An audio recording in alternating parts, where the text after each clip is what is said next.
हरे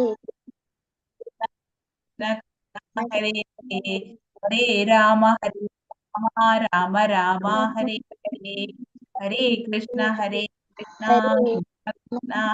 हरे हरे हरे राम राम राम हरे हरे हरे कृष्ण कृष्ण कृष्ण हरे हरे हरे राम राम राम हरे हरे हरे कृष्ण ഹരേ Krishna Mataji live വരുന്നില്ലെന്ന് നോക്കൂ. Live വരുന്നില്ലേ? ഹരേ കൃഷ്ണ വരുന്നുണ്ട് മാതാജി. ഹരേ കൃഷ്ണ. ഓക്കെ, അപ്പൊ നമ്മൾ ക്ലാസ് തുടങ്ങാം. ഓക്കെ, ഹരേ കൃഷ്ണ.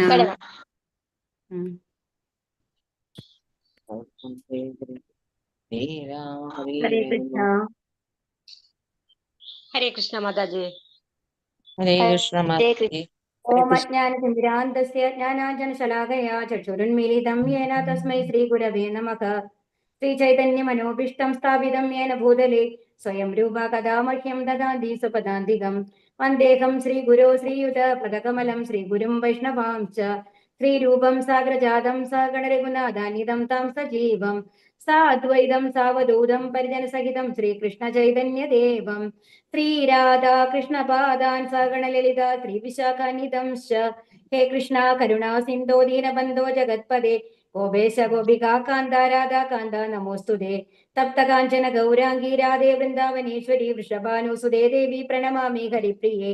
वाञ्छाकल्पतरुभ्यश्च कृपा सिन्धुभ्य एव च पतितानां पावनेभ्यो वैष्णवेभ्यो नमो नमः। नमो विष्णुपादाय कृष्णपृष्ठाय भूतले श्रीमते जयपदागस्वामिन् इति नामिने नमः आचार्यपादाय निधाय कृपप्रदायिने गौरगदादामदाय नगरग्रामधारिणे नमो विष्णुपादाय कृष्णप्रेष्ठाय भूतले श्रीमते भक्तिवेदान्तस्वामिन् इति नामिने नमस्ते सारस्वते देवे गौरवाणि प्रचारिणे निर्विशेष शून्यवादी पाश्चात्यदेशधारिणे जय श्री कृष्ण चैतन्य प्रभो नित्यानंद श्री अद्वैत गदाधर श्रीवासादि गौर भक्तवृंद। हरे कृष्ण कृष्ण कृष्ण हरे हरे हरे राम राम राम हरे हरे। हरे कृष्ण. സോറി, ഇന്ന് നമ്മള് ശ്രീ രാധ ഗോവിന്ദ ടെമ്പിളിന്റെ കീഴിലുള്ള ഭഗവത്ഗീത 18 ദിവസത്തെ കോഴ്സിന്റെ 7ാമത്തെ അധ്യായത്തിലേക്കാണ് വന്നിട്ടുള്ളത്. എല്ലാവർക്കും സ്വാഗതം. അപ്പൊ നമ്മൾ എന്താണ് ഇന്ന് പഠിക്കാൻ പോകുന്നത്? ജ്ഞാന യോഗമാണ്.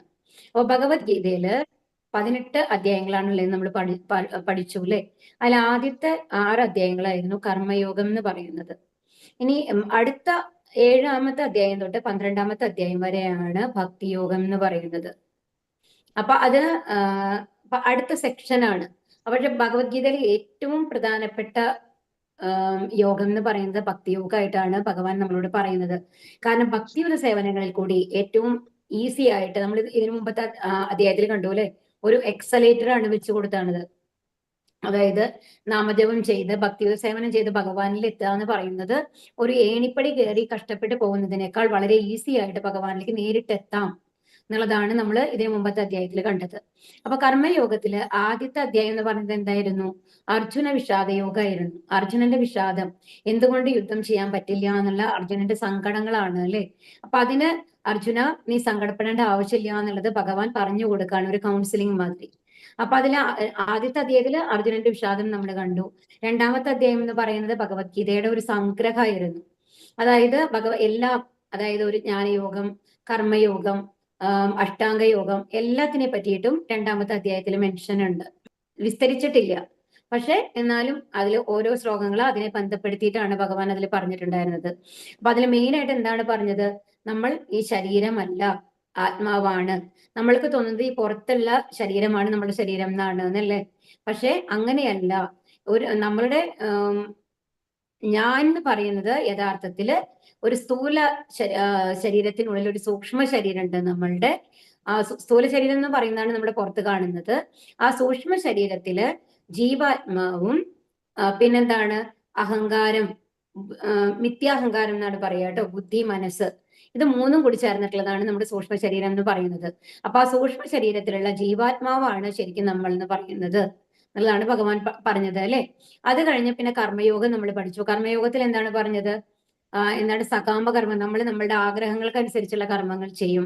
അല്ലാതെ എന്താണ്, പക്ഷെ അതല്ല ചെയ്യേണ്ടത്. എന്ത് ചെയ്യണം എന്ന് പറഞ്ഞു? നിഷ്കാമകർമ്മം ചെയ്യണമെന്ന് പറഞ്ഞു. ആ നിഷ്കാമകർമ്മം എന്ന് പറയുന്നത് എന്താണ്? ഫലം ഇച്ഛിക്കാതെ കർമ്മം ചെയ്യുക. അപ്പൊ ഇനി ഫലം ഇച്ഛിക്കാതെ കർമ്മം ഭഗവാനെ ബന്ധപ്പെടുത്തി ചെയ്യുമ്പോൾ അതെന്തായി മാറും? അകർമ്മമായിട്ട് മാറും. അപ്പൊ ആ അകർമ്മത്തിൽ നമ്മൾക്ക് പുണ്യവും പാപവും ഇല്ല എന്നുള്ളത് നമ്മളോട് പറഞ്ഞു അല്ലെ. അത് കഴിഞ്ഞിട്ട് പിന്നെന്താണ് പറഞ്ഞത്? പിന്നെ ഭഗവാനെ കുറിച്ച് പറഞ്ഞു. ഭഗവാൻ ഇങ്ങനെയാണുള്ളത് എന്നുള്ളത്. ആത്മാവ് എന്താണ്? ബ്രഹ്മൻ, പരമാത്മാവ്, ഭഗവാൻ എന്നുള്ള 3 രൂപത്തിലാണ് നമ്മൾ ഭഗവാനെ അറിയുന്നത്. അപ്പൊ ഏറ്റവും ആദ്യം നമ്മൾ എങ്ങനെയാണ് അറിയുന്നത്? അപ്പൊ നമ്മൾ ആദ്യം ഒരു സൂര്യൻ ഉദിച്ചു കഴിഞ്ഞാൽ സൂര്യപ്രകാശം കാണുമ്പോൾ അതാണ് സൂര്യൻ എന്നാണ് വിചാരിക്കുന്നത് അല്ലെ. അതുപോലെ നമ്മൾക്ക് ആദ്യമായിട്ട് ഭഗവാനെ അറിയുന്നത് എന്താണ്? ഒരു പ്രകാശമാണ്. അപ്പൊ ഈ ലോകത്ത് ഭഗവാൻ ഉണ്ട് എല്ലാത്തിലും. പക്ഷെ നമ്മൾക്ക് ഭഗവാന്റെ ആ സാന്നിധ്യം കാണാനായിട്ട് നമുക്ക് സാധിക്കില്ല അല്ലെ. കാരണം എന്താണെന്നുണ്ടെങ്കിൽ നമ്മുടെ ഇന്ദ്രിയങ്ങൾ അത്രയും പവർഫുൾ അല്ല. കാരണം നമ്മൾ 3 പ്രകൃതി ഗുണങ്ങൾക്ക് അടിമപ്പെട്ടവരാണ് ഈ പഞ്ചഭൂത നിർമ്മിതമായിട്ടുള്ള നമ്മുടെ ശരീരം മുഴുവൻ.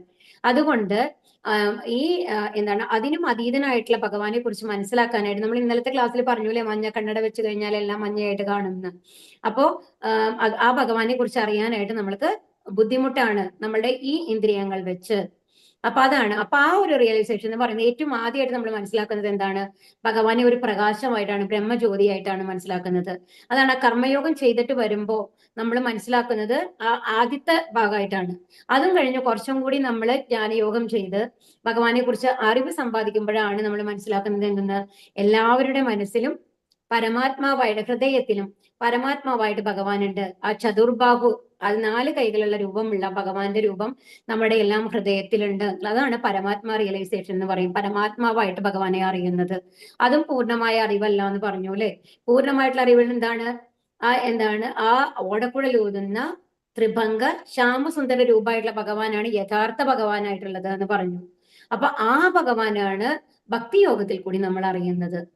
അപ്പൊ ഇവിടെ എന്താണ് പറയുന്നത്? അപ്പൊ ഈ ഭക്തിയോഗത്തിന്റെ 6 അധ്യായങ്ങളിലെ ആദ്യത്തെ അധ്യായമാണിത്. ജ്ഞാന വിജ്ഞാന യോഗം എന്ന് പറയും. അപ്പൊ ഭഗവാനെ അറിയില്ല എന്നുള്ളത് പറയുമ്പോൾ നമ്മൾക്ക് പറയാം, ഇപ്പോ എന്തുകൊണ്ടാണ്, എങ്ങനെയാണ് നമ്മൾ അറിയാത്തത്? ഇപ്പൊ ഒരു ഗ്ലാസ്സിൽ നമ്മൾ കുറച്ച് വെള്ളം ഒഴിച്ചാൽ അതിൽ ഉപ്പിട്ടു നിൽക്കും. അപ്പൊ നമ്മൾക്ക് അറിയാം അതിൽ ഉപ്പിട്ടുണ്ട് എന്നല്ലേ. അത് അലിഞ്ഞു കഴിഞ്ഞ് പിറ്റേ ദിവസം രാവിലെ നമ്മൾ എടുത്ത് നോക്കി കഴിഞ്ഞാൽ എങ്ങനെ ഉണ്ടാവും? അതെല്ലാം അത് കഴിഞ്ഞിട്ട് ആ ഉപ്പ് നമ്മൾക്ക് വേർതിരിച്ചറിയാനായിട്ട് സാധിക്കൂ? ഇല്ല. പക്ഷെ നമ്മൾക്ക് അറിയാൻ എന്തെന്ന്? അതിൽ ഉപ്പുണ്ടെന്ന്. കാരണം നമ്മളാണ് അതിൽ ഉപ്പിട്ടത് അല്ലെ. പക്ഷേ ആ വെള്ളം വേറൊരാൾക്ക് കൊണ്ടുവന്ന് കാണിച്ചു കൊടുത്താല് അത് ഉപ്പ് വെള്ളമാണെന്ന് അവർക്ക് തിരിച്ചറിയാനായിട്ട് സാധിക്കൂ? ഇല്ല. വെള്ളത്തിന്റെ നിറം കണ്ട് മനസ്സിലാക്കാനാവില്ല നമ്മൾക്ക് അല്ലെ. അതുപോലെ പിടിച്ചു നോക്കി നമ്മൾ തൊട്ട് നോക്കിയാൽ നമ്മൾക്ക് മനസ്സിലാവില്ല. അപ്പൊ പിന്നെ എങ്ങനെയാണ് നമുക്ക് അതിനെ അറിയാൻ കഴിയുക? നമ്മുടെ വായിൽ വെച്ച് നോക്കിയാൽ അതിലൊരു ഉപ്പ് രസം വരും. അപ്പോഴാണ് അത് ഓർഡിനറി വാട്ടർ അല്ല, അതില് ഉപ്പ് ചേർത്തിട്ടുണ്ടെന്ന് നമ്മൾക്ക് മനസ്സിലാവുക. അതുപോലെ തന്നെയാണ് ഈ പ്രപഞ്ചം എന്ന് പറയുന്നത്. ഭഗവാന്റെ ഓരോ സൃഷ്ടികൾ ഇങ്ങനെ നമ്മുടെ മുമ്പിൽ കണ്ടുകൊണ്ടിരിക്കുകയാണ്. അപ്പൊ ആ സൃഷ്ടികൾക്ക് ഉള്ളില് ഉള്ള, അതിനോട് അലിഞ്ഞു ചേർന്നിരിക്കുന്ന ആ ഭഗവാനെ നമ്മുടെ പ്രത്യക്ഷമായ കണ്ണുകൾ കൊണ്ട് നമ്മൾക്ക് കാണാൻ സാധിക്കില്ല. പക്ഷെ എങ്ങനെയാണ് നമ്മൾ മനസ്സിലാക്കുന്നത്? ഭഗവാന്റെ പ്രസൻസ് ഇല്ലാണ്ട് ഇത്രയും വലിയൊരു ബ്രഹ്മാണ്ടം എങ്ങനെ നിലനിൽക്കുന്നു എന്ന് ആലോചിക്കുമ്പോൾ ഇതിന് ഏതോ ഒരു ശക്തിയാണ് അതിനെ പിടിച്ചു നിർത്തുന്നത് എന്നുള്ളത് നമ്മൾക്ക് മനസ്സിലാവും അല്ലെ. അപ്പൊ ആ ഭഗവാനെ കുറിച്ച് പഠിക്കുന്നതാണ് ജ്ഞാന യോഗം എന്ന് പറയുന്നത്. ജ്ഞാനം എന്ന് പറയുന്നത് അറിവ്, വിജ്ഞാനം എന്ന് പറയുന്നത് നമ്മൾ പ്രാക്ടിക്കലായിട്ട് നമ്മൾ അറിയുന്നതാണ്. ഇപ്പൊ നമ്മൾ ഒരു വെള്ളത്തിന്റെ ഇതെന്താണ്? കോൺസ്റ്റിറ്റ്യൂഷൻ എന്താണ്? അത് എന്ത് ചേർത്തിട്ടാണ് ഉണ്ടാക്കിയുള്ളത്? ഹൈഡ്രജനും ഓക്സിജനും ചേർത്തിട്ടുള്ളതാണ് H2O. നമ്മൾക്ക് അറിയാം അല്ലെ. അപ്പൊ ഹൈഡ്രജനും ഓക്സിജനും അപ്പൊ നമ്മൾ പഠിക്കുന്നുണ്ട് സ്കൂളിൽ പോയിട്ട്. എന്നാൽ ഹൈഡ്രജനും ഓക്സിജനും ചേർന്നിട്ടാണ് വെള്ളം ഉണ്ടായിട്ടുള്ളത്. പക്ഷെ നമ്മൾ അതിനെ എക്സ്പെരിമെന്റ് ചെയ്തിട്ട് ഓക്സിജൻ 2 ഭാഗം ഹൈഡ്രജനും 1 ഭാഗം ഓക്സിജനും ഒക്കെ എടുത്തു കഴിഞ്ഞിട്ട് നമ്മൾ അതിനെ മിക്സ് ചെയ്തിട്ട് നോക്കുകയാണ്. അപ്പൊ നോക്കി കഴിയുമ്പോൾ വെള്ളമാവുന്നു. അപ്പോഴാണ് നമുക്കത് മനസ്സിലാവുന്നത്, ഓ ഇത് കറക്റ്റ് ആണല്ലേ പറയുന്നത്. അങ്ങനെ പ്രത്യക്ഷമായിട്ട് നമ്മൾ പഠിച്ചറിയുന്നതിനെ, പ്രാക്ടിക്കലായിട്ട് അറിയുന്നതിനെയാണ് വിജ്ഞാനം എന്ന് പറയുന്നത്. അപ്പൊ ഇവിടെ ഭഗവാൻ എങ്ങനെ നമ്മൾക്ക് ഭഗവാന്റെ പ്രസൻസ് അറിയാം എന്നുള്ളതൊക്കെ നമ്മളെ പഠിപ്പിക്കുകയാണ് ഈ ജ്ഞാന വിജ്ഞാന യോഗത്തില്. ശ്രീ ഭഗവാനുവാച മയ്യാ സക്തമന പാർത്ഥ യോഗം യുഞ്ജന്മദാശ്രയഃ അസംശയം സമഗ്രം മാം യഥാ ജ്ഞാസ്യസി തച്ഛൃണു. ശ്രീ ഭഗവാൻ പറഞ്ഞു, ഹേ കുന്തിപുത്ര, എന്നെ കുറിച്ച് പൂർണ്ണബോധത്തോടെ എന്നിൽ ആസക്തമായ മനസ്സോടുകൂടി യോഗം പരിശീലിക്കുന്നത് കൊണ്ട് സംശയങ്ങൾ നീങ്ങി എന്നെ പൂർണ്ണമായി അറിയാൻ കഴിയുന്നത് എങ്ങനെയെന്ന് പറയാം, കേൾക്കൂ. ഭഗവാൻ എന്താ പറയുന്നത്? എന്നെ കുറിച്ച് പൂർണ്ണ ബോധത്തോടെ എന്നിൽ ആസക്തമായ മനസ്സോടുകൂടി സംശയങ്ങൾ നീങ്ങി. അപ്പൊ എങ്ങനെയാണ് ഭഗവാനെ അറിയേണ്ടത്? പൂർണ്ണബോധത്തോടെ. അപ്പൊ ഭഗവാനാണ് എല്ലാത്തിന്റെയും സൃഷ്ടി, ഭഗവാനിൽ നിന്നാണ് എല്ലാം വന്നിട്ടുള്ളത്. അതാണ് പൂർണ്ണബോധം എന്ന് പറയുന്നത്. നമ്മൾ ഭഗവാന്റെ സേവകർ മാത്രമാണ് എന്നുള്ള ആ തിരിച്ചറിവ്, അതാണ് പൂർണ്ണബോധം എന്ന് പറയുന്നത്. ഈ ലോകത്ത് ഒന്നും നമ്മളുടേതല്ല, എല്ലാം ഭഗവാൻ തന്നതാണ്. ഭഗവാൻ തന്നതാണ് നമ്മൾ ഉപയോഗിച്ചുകൊണ്ടിരിക്കുന്നത്. ഭഗവാന്റെ ഇച്ഛയ്ക്കനുസരിച്ചാണ് നമ്മുടെ ഓരോ പ്രവൃത്തികളും വരേണ്ടത്. ഭഗവാന്റെ ഇച്ഛയ്ക്കനുസരിച്ചാണ് നമ്മളുടെ ഓരോ ലൈഫിൽ ഓരോ സിറ്റുവേഷൻസും വരുന്നത് നമ്മൾ മനസ്സിലാക്കണം. നമ്മൾക്ക് നമ്മളുടെ ഇച്ഛയ്ക്കനുസരിച്ച് പ്രവർത്തിക്കാമെന്ന് നമ്മൾ വിചാരിക്കും. പക്ഷേ നമ്മൾക്ക് തരുന്ന സാഹചര്യങ്ങൾ എങ്ങനെ വരുന്നതാണ്? നമ്മൾ ഉണ്ടാക്കുന്നതാണോ? നമ്മൾ ഒരു അമ്മയുടെയും അച്ഛന്റെയും ഒരമ്മയുടെ വയറ്റിൽ ജനിക്കുമ്പോൾ നമ്മുടെ അച്ഛൻ ആരാണെന്ന് തീരുമാനിക്കാനുള്ള ഇത് നമ്മൾക്കുണ്ടോ? ഇല്ല. ഏത് അമ്മയുടെ വയറ്റിലാണ് വരുന്നത് എന്നുള്ള തീരുമാനിക്കാനുള്ള കഴിവ് നമ്മൾക്ക് തന്നിട്ടുണ്ടോ ഭഗവാൻ? ഇല്ല അല്ലെ? അപ്പൊ നമ്മളുടെ കയ്യിലല്ല അതുള്ളത്. അപ്പൊ അങ്ങനെ ആ പൂർണ്ണ ബോധത്തോടു കൂടി നമ്മൾ എന്ത് ചെയ്യണം? ഭഗവാനെ ആസക്തമായ മനസ്സോട് കൂടിയിട്ട്. അപ്പൊ എന്താണ് ആസക്തമായ മനസ്സെന്ന് പറയുന്നത്? എനിക്ക് ഭഗവാനെ കുറിച്ച് കൂടുതൽ അറിയണം, ഭഗവാനെ പറ്റി എല്ലാം മനസ്സിലാക്കണം. ആ ഒരു ആഗ്രഹത്തോട് കൂടിയിട്ട് ഭഗവാനെ സമീപിക്കണം, എളിമയോട് കൂടിയിട്ട്. എനിക്ക് ഒന്നും അറിയില്ല, എനിക്ക് ഭഗവാനെ കുറിച്ച് അറിയാൻ ആഗ്രഹമുണ്ട്, അറിയണം. ഇപ്പൊ അങ്ങനെ അറിയണം, ഭഗവത്ഗീതയെ കുറിച്ച് അറിയണം എന്നുള്ള ഒരു മനസ്സോട് കൂടിയിട്ടല്ലേ നിങ്ങൾ ഇവിടെ ഓരോരുത്തരും വന്നിരിക്കുന്നത്. അങ്ങനെ പരിശീലിക്കുകയാണെന്നുണ്ടെങ്കിൽ നമ്മുടെ മനസ്സിൽ സംശയങ്ങൾ ഉണ്ടാവില്ല എന്നാണ് പറയുന്നത്. എന്നെ പൂർണ്ണമായി അറിയാൻ കഴിയും. അപ്പൊ അതെങ്ങനെയാണ് എന്നാണ് ഭഗവാൻ ഇനി നമ്മളോട് പറയാനായിട്ട് പോകുന്നത്. ശൃണ്വതാം സ്വകതാം കൃഷ്ണ പുണ്യശ്രവണ കീർത്തനഃ ഹൃദ്യന്തസ്തഹ്യഭദ്രാണി വിദുനോതി സുഹൃത്സദാം നഷ്ടപ്രായേഷു ഭദ്രേഷു നിത്യം ഭാഗവത സേവയാ ഭഗവതി ഉത്തമ ശ്ലോകേ ഭക്തിർഭവതി നൈഷ്ഠികി. കൃഷ്ണനെ കുറിച്ച് വൈദിക സാഹിത്യത്തിൽ പറഞ്ഞിട്ടുള്ളത് കേൾക്കുന്നതും ഭഗവത്ഗീതയിലൂടെ നേരിട്ട് ഭഗവാന്റെ വാക്കുകൾ കേൾക്കുന്നതും തന്നെ ഒരു പുണ്യകർമ്മം അത്രേ. എല്ലാവരുടെയും ഹൃദയത്തിൽ കുടികൊള്ളുന്ന ഭഗവാൻ കൃഷ്ണൻ തന്റെ കഥകൾ കേൾക്കുന്നവർക്ക് ഹിതകാരിയായ സുഹൃത്തിനെ പോലെ പ്രവർത്തിക്കുകയും നിരന്തരം കൃഷ്ണകഥാ ശ്രവണത്തിലേർപ്പെടുന്ന ആ ഭക്തനെ പവിത്രീകരിക്കുകയും ചെയ്യുന്നു. അങ്ങനെ തന്നിൽ ഉറങ്ങിക്കിടന്നിരുന്ന അതീന്ദ്രിയ ജ്ഞാനം ഭക്തനിൽ തനിയെ വളർന്നു വരും. അപ്പൊ ഇവിടെ എന്താ പറയുന്നത്? അപ്പൊ കൃഷ്ണനെ കുറിച്ച് വൈദിക സാഹിത്യത്തിൽ പറഞ്ഞിട്ടുള്ളത് കേൾക്കുക. അപ്പൊ നമ്മൾ ശ്രവണം എന്നാണ് ഇതിനെ പറയുക. നവവിധ ഭക്തി എന്ന് പറയും. അതിൽ ഏറ്റവും ആദ്യത്തെയാണ് ശ്രവണം. ഏറ്റവും ഇമ്പോർട്ടന്റ് ആണ് ശ്രവണം, കീർത്തനം, വിഷ്ണു സ്മരണം, പാദസേവനം, അർച്ചനം, വന്ദനം, ദാസ്യം, സാഖ്യം, ആത്മനിവേദനം. ഇതാണ് 9 തരത്തിലുള്ള ഭക്തി എന്ന് പറയുന്നത്. ഹരേ കൃഷ്ണ. ഹരേ കൃഷ്ണ. എന്തോ ഒരു പ്രോബ്ലം വരുന്നുണ്ട് കേട്ടോ, ഒരു മിനിറ്റ് ക്ഷമിക്കണം. ഹരേ കൃഷ്ണ. ഓക്കെ, കേൾക്കാമല്ലോ അല്ലെ ഞാൻ പറയുന്നത്? കേൾക്കാം. ഓക്കെ, ഹരേ കൃഷ്ണ. അപ്പൊ വൈദിക സാഹിത്യത്തിൽ അപ്പൊ എന്താണ് ഭഗവാന്റെ, അപ്പൊ കൃഷ്ണനെ കുറിച്ച് വൈദിക സാഹിത്യത്തിൽ പറയുന്നത് നമ്മൾ കേൾക്കാം. അതാണ് ശ്രവണം എന്ന് പറയുന്നത്. അപ്പൊ ശ്രവണം എന്ന് പറയുന്നതിന് ഉദാഹരണമായിട്ട് എന്താ നമ്മൾക്ക് പറയാൻ പറ്റുക? നമ്മളെ ഭഗവാനെ പറ്റിയിട്ട് ഏറ്റവും കൂടുതൽ കേട്ടത് ആരാണ്? പരീക്ഷിത് മഹാരാജാവാണ്. അപ്പൊ പരീക്ഷിത് മഹാരാജാവിനെ കുറിച്ച് പറയുകയാണെന്നുണ്ടെങ്കിൽ പരീക്ഷിത് മഹാരാജാവിനെ കുറിച്ച് ആലോചിച്ച് നോക്കൂ. ശൃംഗി എന്താണ്? പരീക്ഷിത് മഹാരാജാവ് കടലിൽ കൂടി ഹണ്ട് ചെയ്യുമ്പോ ഭയങ്കരമായിട്ട് ദാഹം വരികയാണ്. അപ്പൊ ദാഹം വരുമ്പോ എവിടെയും വെള്ളം കിട്ടാനില്ല. അപ്പൊ അവിടെ ഒരു എന്താണ്, ഒരു ചെറിയ ഒരു ഗുഹ, ഒരു ആശ്രമം മാതിരി ഉണ്ടാക്കി വെച്ചിട്ടുണ്ട്. ആ ഗുഹയില് അപ്പൊ അവിടെ എന്തെങ്കിലും വെള്ളം ഉണ്ടാവുമായിരിക്കും, അവിടെ ആരോ താമസിക്കുന്ന മാതിരി തോന്നുന്നുണ്ട് എന്ന് പറഞ്ഞിട്ട് രാജാവ് അതിന്റെ ഉള്ളിലേക്ക് പോവാണ്. അപ്പൊ മുനി എന്ന് അങ്ങനെ തപസ് ചെയ്തുകൊണ്ടിരിക്കുകയാണ്. അപ്പൊ തപസ് ചെയ്തുകൊണ്ടിരിക്കുന്ന സമയത്ത് അദ്ദേഹം പറയും. അപ്പൊ അദ്ദേഹം വന്നിട്ട് ചോദിക്കും, എനിക്ക് കുറച്ച് വെള്ളം വേണം, ഞാൻ രാജാവാണ് എന്നൊക്കെ പറയും. അപ്പൊ പക്ഷെ മുനി വന്നു കഴിഞ്ഞിട്ട് അത്രയും ധ്യാനത്തിൽ ഇരിക്കുന്ന കാരണം കൊണ്ട് കേൾക്കുന്നില്ല എന്താണ് പറയണെന്നുള്ളത്. അപ്പൊ അദ്ദേഹം എന്ത് ചെയ്യണു? ഇയാൾ രാജാവിനെ കുറച്ച് ദേഷ്യം വരാൻ തുടങ്ങും. ആദ്യം നല്ല രീതിയിൽ പറയും, അത് കഴിഞ്ഞപ്പോ കുറച്ച് പറയും, എനിക്ക് വെള്ളം താഴ്ച്ചിട്ട് വയ്യ, ഞാൻ രാജാവാണ്. അപ്പൊ രാജാവ് എന്താ ഉദ്ദേശിക്കുന്നത്? കുറച്ച് ബഹുമാനം കൊടുക്കണല്ലേ രാജാവ് എന്ന് പറയും. പക്ഷെ പരീക്ഷിത് മഹാരാജ് ശരിക്കും അത്രയും സാത്വികനായിട്ടുള്ള ഒരു മഹാരാജാവാണ്. മേ ബി ദാഹം കൊണ്ടായിരിക്കാം, അതല്ലെങ്കിൽ ഭഗവാൻ യോഗമായ കൊണ്ട് മൂടിയതുമായിരിക്കാം, അങ്ങനത്തെ ഭാഗവതം കേൾപ്പിക്കണം എന്നുള്ളത് കൊണ്ട്. അപ്പൊ എന്തായാലും അല്ലെങ്കിൽ കലി എന്താണ് പറയണെന്നുണ്ടെങ്കിൽ സ്വർണ്ണ കിരീടം ഉണ്ടായിരുന്നു രാജാവിന്റെ തലയിൽ, അതുകൊണ്ട് കലി ബാധിച്ചു എന്നുള്ളതാണ് പറയുന്നത് ആ സമയത്ത്. അപ്പൊ രാജാവിന് ദേഷ്യം വന്നിട്ട് രാജാവ് എന്താണ് വിചാരിക്കുന്നത്? പർപ്പസ് ആയിട്ട് കേൾക്കാണ്ടിരിക്കുകയാണ് എന്നുള്ളത് വിചാരിച്ചിട്ട് എന്ത് ചെയ്യും? ഒരു ചത്ത പാമ്പ് അവിടെ കിടക്കണോ, പാമ്പിനെ എടുത്തിട്ട് ആ പുള്ളിയുടെ കഴുത്തിലിടുകയാണ്. ഇത് കണ്ട് മകൻ വരും, ശൃംഗി. അപ്പൊ ശൃംഗിക്ക് ദേഷ്യം, ഒരു ചെറിയ കുട്ടിയാണ്, എന്നാലും ശൃംഗി ശപിക്കുകയാണ് ചെയ്യുന്നത്. എന്തെന്ന് 7 ദിവസത്തിനുള്ളിൽ ഒരു തക്ഷകന്റെ കടിയേറ്റ് മരിക്കും രാജാവ് എന്നുള്ളത്. ഇവിടെ നമ്മൾ നോക്കേണ്ട പോയിന്റ് എന്താണെന്നുണ്ടെങ്കിൽ ഈ കഥയെ കുറിച്ചിട്ടല്ല ഞാൻ പറയാൻ ഉദ്ദേശിക്കുന്നത്. എന്താണെന്നുണ്ടെങ്കിൽ അപ്പൊ എന്തിനാണ് ശാപം വാങ്ങേണ്ടി വന്നത്? ദാഹം സഹിക്കാൻ പറ്റാണ്ടാണ് അല്ലേ? ഒന്ന് ആലോചിച്ച് നോക്കൂ.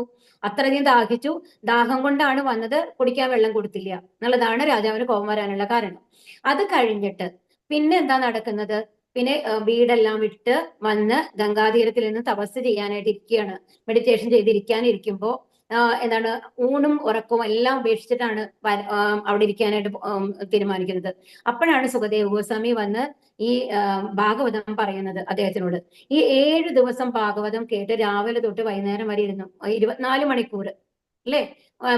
അത് കേട്ടുകൊണ്ടിരിക്കുകയായിരുന്നു പരീക്ഷിത് മഹാരാജാവ്. അപ്പൊ ആ പരീക്ഷിത് മഹാരാജാവിന് അപ്പൊ ദാഹം എന്തുകൊണ്ട് വന്നില്ല? ഒന്ന് ആലോചിച്ച് നോക്കൂ നിങ്ങള്.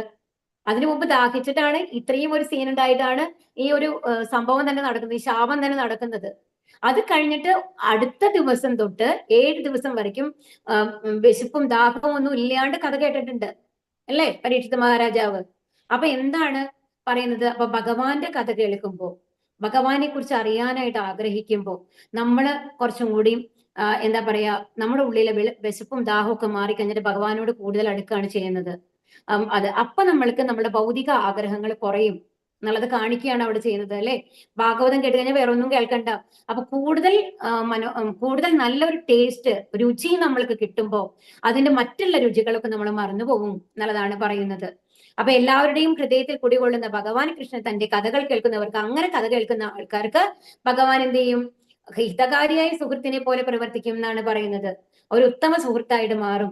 അതുപോലെ കൃഷ്ണ കഥാശ്രവണത്തിൽ ഏർപ്പെടുന്ന ഭക്തനെ പവിത്രീകരിക്കും. അപ്പൊ നമ്മളുടെ ഉള്ളില് ഒരുപാട് കാലമായിട്ട് അടിഞ്ഞു കിടക്കുന്ന എന്താണ് അശുദ്ധികളൊക്കെ നീക്കിയിട്ട്, ആ ഭൗതിക ആഗ്രഹങ്ങളൊക്കെ നീക്കിയിട്ട്, കാമം, ക്രോധം, ലോഭം, മോഹം അതെല്ലാം മാറ്റിയിട്ട് എന്തിട്ട് തരും നമ്മൾക്ക്? അതീന്ദ്രിയ ജ്ഞാനം, ഭഗവാനെ കുറിച്ചുള്ള ജ്ഞാനം തരും, ഭഗവാന് വേണ്ടി പ്രവർത്തിക്കാനുള്ള ബുദ്ധി തരും, ഭക്തിയുത സേവനങ്ങൾ ചെയ്യാനുള്ള അനുഗ്രഹം തരും. അങ്ങനെയാണ്. അപ്പൊ അതിനുള്ള ആഗ്രഹം ഭക്തനിൽ തനിയെ വളർന്നു വരും. ഇത് നമ്മൾ പർപ്പസ് ആയിട്ട് ഞാൻ അങ്ങനെ ചെയ്യണം എന്ന് വിചാരിച്ചിട്ടല്ല, നമ്മൾക്ക് ആഗ്രഹം വരും. ഇന്ന് ഭഗവാനെ നന്നായിട്ടൊന്ന് ഡെക്കറേറ്റ് ചെയ്യണം, നല്ല പൂ വയ്ക്കണം, നല്ല ഒരു പായസെങ്കിലും നമ്മൾ ഉണ്ടാക്കി കൊടുക്കണം. അങ്ങനെയൊക്കെ നമ്മൾക്ക് ആഗ്രഹം വരാൻ തുടങ്ങും നമ്മൾ അറിയാതെ തന്നെ. അതാണ് പറയുന്നത്. മനുഷ്യാനാം സഹസ്രേഷു കശ്ചിത് യദതി സിദ്ധയേ യദാമപി സിദ്ധാനാം കശ്ചിന്മാം വേത്തി തത്വതഃ. ആയിരക്കണക്കിന് ആളുകളിൽ ചിലപ്പോൾ ഒരാൾ പൂർണ്ണത നേടാൻ ഉദ്യമിച്ചേക്കാം. അങ്ങനെ പൂർണ്ണത നേടിയവരിലും ഒന്നിലേറെ പേർ എന്നെ തികച്ചും അറിയുന്നതുമില്ല. ഇവിടെ എന്താണ് പറയുന്നത്?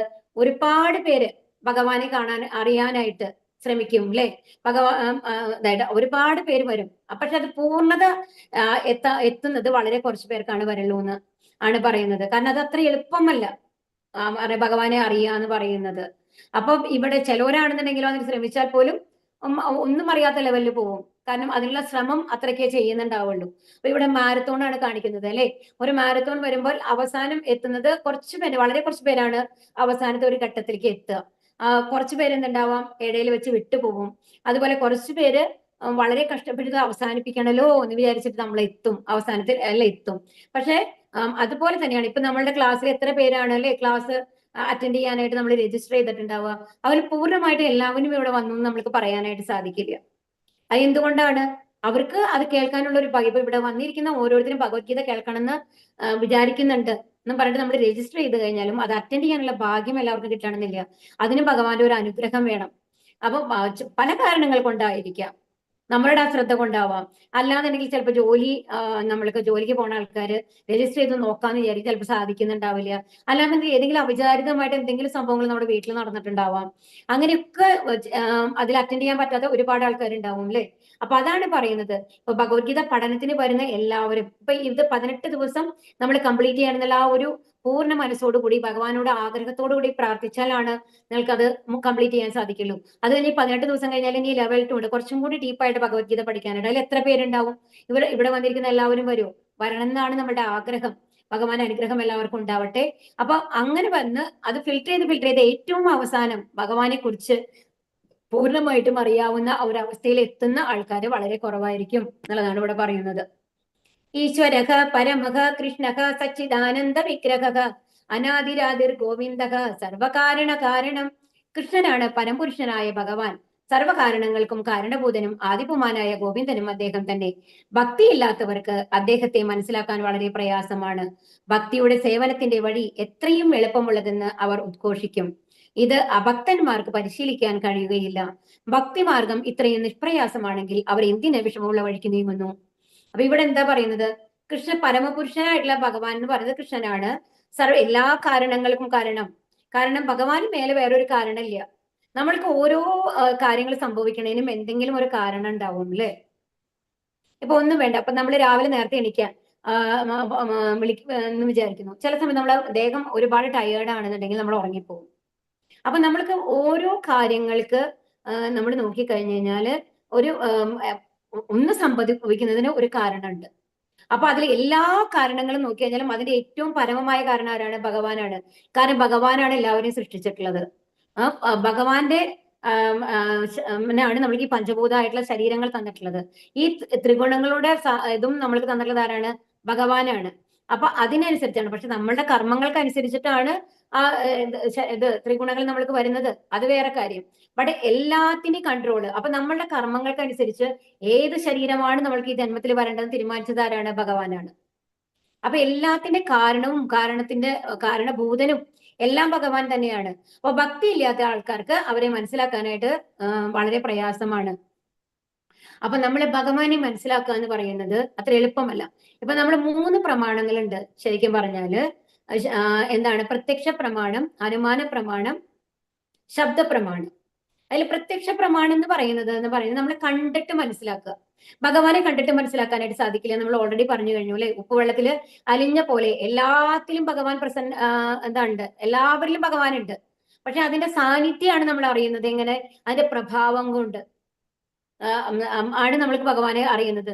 എങ്ങനെയാണ് ഇത്ര വലിയ മല ഉണ്ടാക്കാൻ പറ്റുന്നത്? ഇത്ര വലിയ സമുദ്രം, നമ്മളെ അറ്റം കാണാത്ത മാറ്റി ഒരു സമുദ്രം എങ്ങനെയാണ് ഉണ്ടായിട്ടുള്ളത്? അതൊക്കെ ആലോചിക്കുമ്പോൾ, ഭഗവാന്റെ സൃഷ്ടിയെ പറ്റിയിട്ട് ആലോചിക്കുമ്പോൾ നമ്മൾക്ക് ഒരുപാട് ഇത് വരും അല്ലെ? നമ്മുടെ ശരീരത്തിനെ തന്നെ എടുത്തു നോക്കൂ. നമ്മുടെ ശരീരം എങ്ങനെയാണ് സൃഷ്ടിച്ചിട്ടുള്ളത്? നമ്മുടെ ഓരോ അവയവങ്ങളും നോക്കി നമ്മുടെ ബ്രെയിൻ നോക്കും. അതിലെ ഓരോ കണങ്ങളും അതായത് നമ്മൾക്ക് ഓർമ്മ വെക്കാൻ, അതായത് എന്തെങ്കിലും ഒരു ലൈറ്റ് ആയിട്ട് നമ്മൾ ഒരു തീയിന്റെ അടുത്തേക്ക് പോകുമ്പോഴേക്കും ആ ചൂട് നമ്മൾക്ക് അറിഞ്ഞിട്ട് നമ്മൾ കാല് ബാക്കിലേക്ക് വെക്കുന്നുണ്ട് അല്ലെ? റിഫ്ലക്സ് ആക്ഷൻ വരുന്നുണ്ട്. അതുപോലെ തന്നെ നമ്മൾ ഭക്ഷണം കഴിക്കുമ്പോൾ എന്താ വരുന്നത്? നമ്മൾ ഭക്ഷണം കഴിച്ചു കഴിഞ്ഞിട്ട് അതിനെ ദഹിക്കുന്നു. നമ്മൾ എന്താ ശരിക്കും അറിയും? നമ്മൾ പാകം ചെയ്ത് നമ്മൾ ഭക്ഷണം വായിലേക്ക് ഇടുന്നു. അതിനുശേഷം നടക്കുന്ന എന്തെങ്കിലും പ്രോസസ്സിനെ പറ്റിയിട്ട് നമ്മൾ ആലോചിക്കാറുണ്ടാവും. അയ്യോ, ഭക്ഷണം എവിടെ എത്തി? പറഞ്ഞ സ്റ്റൊമക്കിൽ എത്തിയോ? അതിനുശേഷം എന്ത് പ്രോസസ്സാണ് നടക്കുന്നത്? കറക്റ്റ് ആയിട്ട് നടക്കുന്നുണ്ടോ? നമ്മൾ കുക്ക് ചെയ്യുമ്പോൾ, നമ്മൾ അടുക്കളയിൽ കുക്ക് ചെയ്യുമ്പോൾ ഓരോ സമയത്ത് നമ്മൾ നോക്കും. ഒരു സെക്കൻഡ് നമ്മുടെ കണ്ണ് തെറ്റിയാൽ മതി, അത് കരിഞ്ഞു പോവാം അല്ലേ? പക്ഷെ നമ്മളുടെ ഉള്ളിൽ നടക്കുന്ന ഏതെങ്കിലും പ്രോസസ്സ് നമ്മൾ വിറ്റ്നസ് ചെയ്യുന്നുണ്ടോ? ഇല്ല. നമ്മൾ അതിനെപ്പറ്റി ആലോചിക്കുന്നുണ്ടോ? ഭക്ഷണം വായിലിടുന്നതോടുകൂടി നമ്മുടെ ഡ്യൂട്ടി കഴിഞ്ഞു, ചവച്ചരയ്ക്കുന്നതോട് കൂടിയിട്ട് അല്ലേ? അപ്പൊ ബാക്കി എല്ലാ കാര്യങ്ങളും അതെങ്ങനെയാണ് നടക്കുന്നത്? ഒരുപാട് മെഷീനുകളുണ്ട് നമ്മുടെ ശരീരത്തിനുള്ളിൽ. അതെല്ലാം നിയന്ത്രിക്കുന്നത് ആരാണ്? ഭഗവാനാണ് അല്ലേ? അപ്പൊ അങ്ങനെ ഒരുപാട് കാര്യങ്ങൾ നമ്മൾക്ക് അറിയാത്ത, അപ്പൊ ഭഗവാനെ പ്രത്യക്ഷത്തിൽ നമ്മൾക്ക് മനസ്സിലാക്കാൻ ബുദ്ധിമുട്ടാണ്. ആ സാന്നിധ്യം അതാണ്. അപ്പൊ നമ്മുടെ ശരീരത്തിൽ ഇത്രയും ഉപകരണങ്ങൾ ഇത്രയും നന്നായി പ്രവർത്തിക്കുന്നുണ്ടെങ്കിൽ അതിന് പിന്നിലത്തെ ഒരു ശക്തിയുണ്ട് എന്നുള്ള മാതിരി നമ്മൾക്ക് ഭഗവാനെ അറിയാൻ സാധിക്കും. അതാണ്. അപ്പൊ പ്രത്യക്ഷ പ്രമാണത്തിൽ നമ്മൾക്ക് എല്ലാ കാര്യങ്ങളും മനസ്സിലാക്കാനായിട്ട് സാധിക്കില്ല. എന്താന്നിട്ട് ഇപ്പൊ ഒരു ഈയാമ്പാറ്റ എന്തുകൊണ്ടാണ് ലൈറ്റിന്റെ അടുത്തേക്ക് പോകുന്നത്? അതിന് എന്തോ തിന്നാനുള്ള സാധനമാണെന്ന് തോന്നിയിട്ടോ അങ്ങനെയാണ് അത് അട്രാക്ഷൻ ആയിട്ട് പോകുന്നത്. പക്ഷെ അത് എന്താണ് വിചാരിച്ചത്? തിന്നാനുള്ള ഒരു വസ്തുവാണെന്ന്. പക്ഷെ അതെന്താണ് ശരിക്കും ആയിരുന്നത്? അതൊരു ചൂടാണ് അതിന് അനുഭവപ്പെട്ട് അത് ചത്തുപോവാണ് അല്ലെ ചെയ്യുന്നത്. അപ്പൊ എല്ലാ സമയത്തും നമുക്ക് പ്രത്യക്ഷ പ്രമാണം കറക്റ്റ് ആയിട്ട് നമുക്ക് പറയാൻ പറ്റില്ല. അനുമാന പ്രമാണം. ഇനി അനുമാന പ്രമാണം എന്ന് പറയുമ്പോ എന്താണെന്നുണ്ടെങ്കിൽ നമ്മൾ അനുമാനിക്കുകയാണ് അത് അങ്ങനെയായിരിക്കും. ഇപ്പൊ ഒരു പുക കണ്ടു കുറച്ച് ദൂരെ, ആ ഒരു പുക കാണുമ്പോൾ നമ്മൾ വിചാരിക്കുകയാണ് അവിടെ പുകയുണ്ട്, അത് തീ കത്തുണ്ട് എന്ന് നമ്മൾ വിചാരിക്കുകയാണ്. പക്ഷെ അടുത്ത് ചെന്ന് നോക്കുമ്പോൾ ചിലപ്പോൾ അതൊരു വണ്ടി സ്റ്റാർട്ട് ചെയ്തിട്ട് കഴിഞ്ഞിട്ട് അതിൽ നിന്ന് പുക ഇങ്ങനെ വന്നുകൊണ്ടിരിക്കണതാവാം. അതൊരു തീ തന്നെ ആവണമെന്നില്ല. അപ്പൊ അടുത്ത് പോകുമ്പോഴാണ് നമുക്ക് അറിയുന്നത്. അപ്പൊ നമ്മുടെ എല്ലാ അനുമാനങ്ങളും ശരിയാവണമെന്നില്ല. ഇപ്പൊ ഒരു മാതാജി, ഒരു സീനിയർ മാതാജിയാണ് കേട്ടോ, ഞാൻ നോക്കട്ടെ, സമയത്തിനനുസരിച്ച് വേണം പറയണമെങ്കിൽ. മാതാജി പറഞ്ഞ ഒരു രസകരമായിട്ടുള്ള കഥയുണ്ട്, നന്നായിട്ടുണ്ടാവും അത് കേൾക്കാനായിട്ട്. അനുമാന പ്രമാണത്തിനെ പറ്റിയിട്ട്. ഒരു ഹോട്ടല്, അല്ല സോറി, ഒരു ഹോസ്പിറ്റല്, മൾട്ടി സ്പെഷ്യാലിറ്റി ഹോസ്പിറ്റലാണ്. അവിടെ കുറെ ഡോക്ടർമാർ നിന്നുകൊണ്ടിരിക്കുമ്പോൾ ഒരാള് രോഗിയായിരിക്കണം ഹോസ്പിറ്റലിലേക്ക് വരുന്നതിലോ, ഇങ്ങനെ ഞൊണ്ടി കാലിങ്ങനെ പറ്റില്ല, വളരെ കഷ്ടപ്പെട്ട് ഹോസ്പിറ്റലിലേക്ക് വന്നുകൊണ്ടിരിക്കുകയാണ്. അപ്പൊ ഏതെങ്കിലും ഡോക്ടറെ കാണാനായിരിക്കണം ലോ ഹോസ്പിറ്റലിലേക്ക് വരുന്നത്. അപ്പോ അതിൽ ന്യൂറോളജിസ്റ്റ് പറയും അയാളുടെ നെർവിന് എന്തോ കാര്യമായിട്ട് പറ്റിയിട്ടുണ്ട്, അതുകൊണ്ടാണ് അയാൾ ഇങ്ങനെ നടക്കണേ എന്ന് പറയും. ഒരു കാർഡിയോളജിസ്റ്റ് എന്ത് പറയും, എന്താ പറയാ, അയാളുടെ ഹൃദയത്തിന് എന്തോ പ്രോബ്ലം ഉണ്ട്, അത് കാരണം കൊണ്ടായിരിക്കും അയാൾ അങ്ങനെ വരുന്നത് എന്ന് പറയും. അത് കഴിയുമ്പോൾ പിന്നെ ആള് എന്താണ്, ഓർത്തോ പറയും അല്ലല്ല, അയാൾക്കൊരു എന്താണ് ലൈൻ ഫ്രാക്ചർ, അങ്ങനത്തെ മറ്റൊരു ലൈറ്റ് ആയിട്ട് ലൈൻ വരുമല്ലോ, അങ്ങനത്തെ ഏതോ ഒരു ഫ്രാക്ചർ അയാൾക്ക് വന്നിട്ടുണ്ട്, അതുകൊണ്ടാണ് അയാൾക്ക് ശരിക്കും നടക്കാൻ പറ്റാത്തത് എന്ന് പറയും.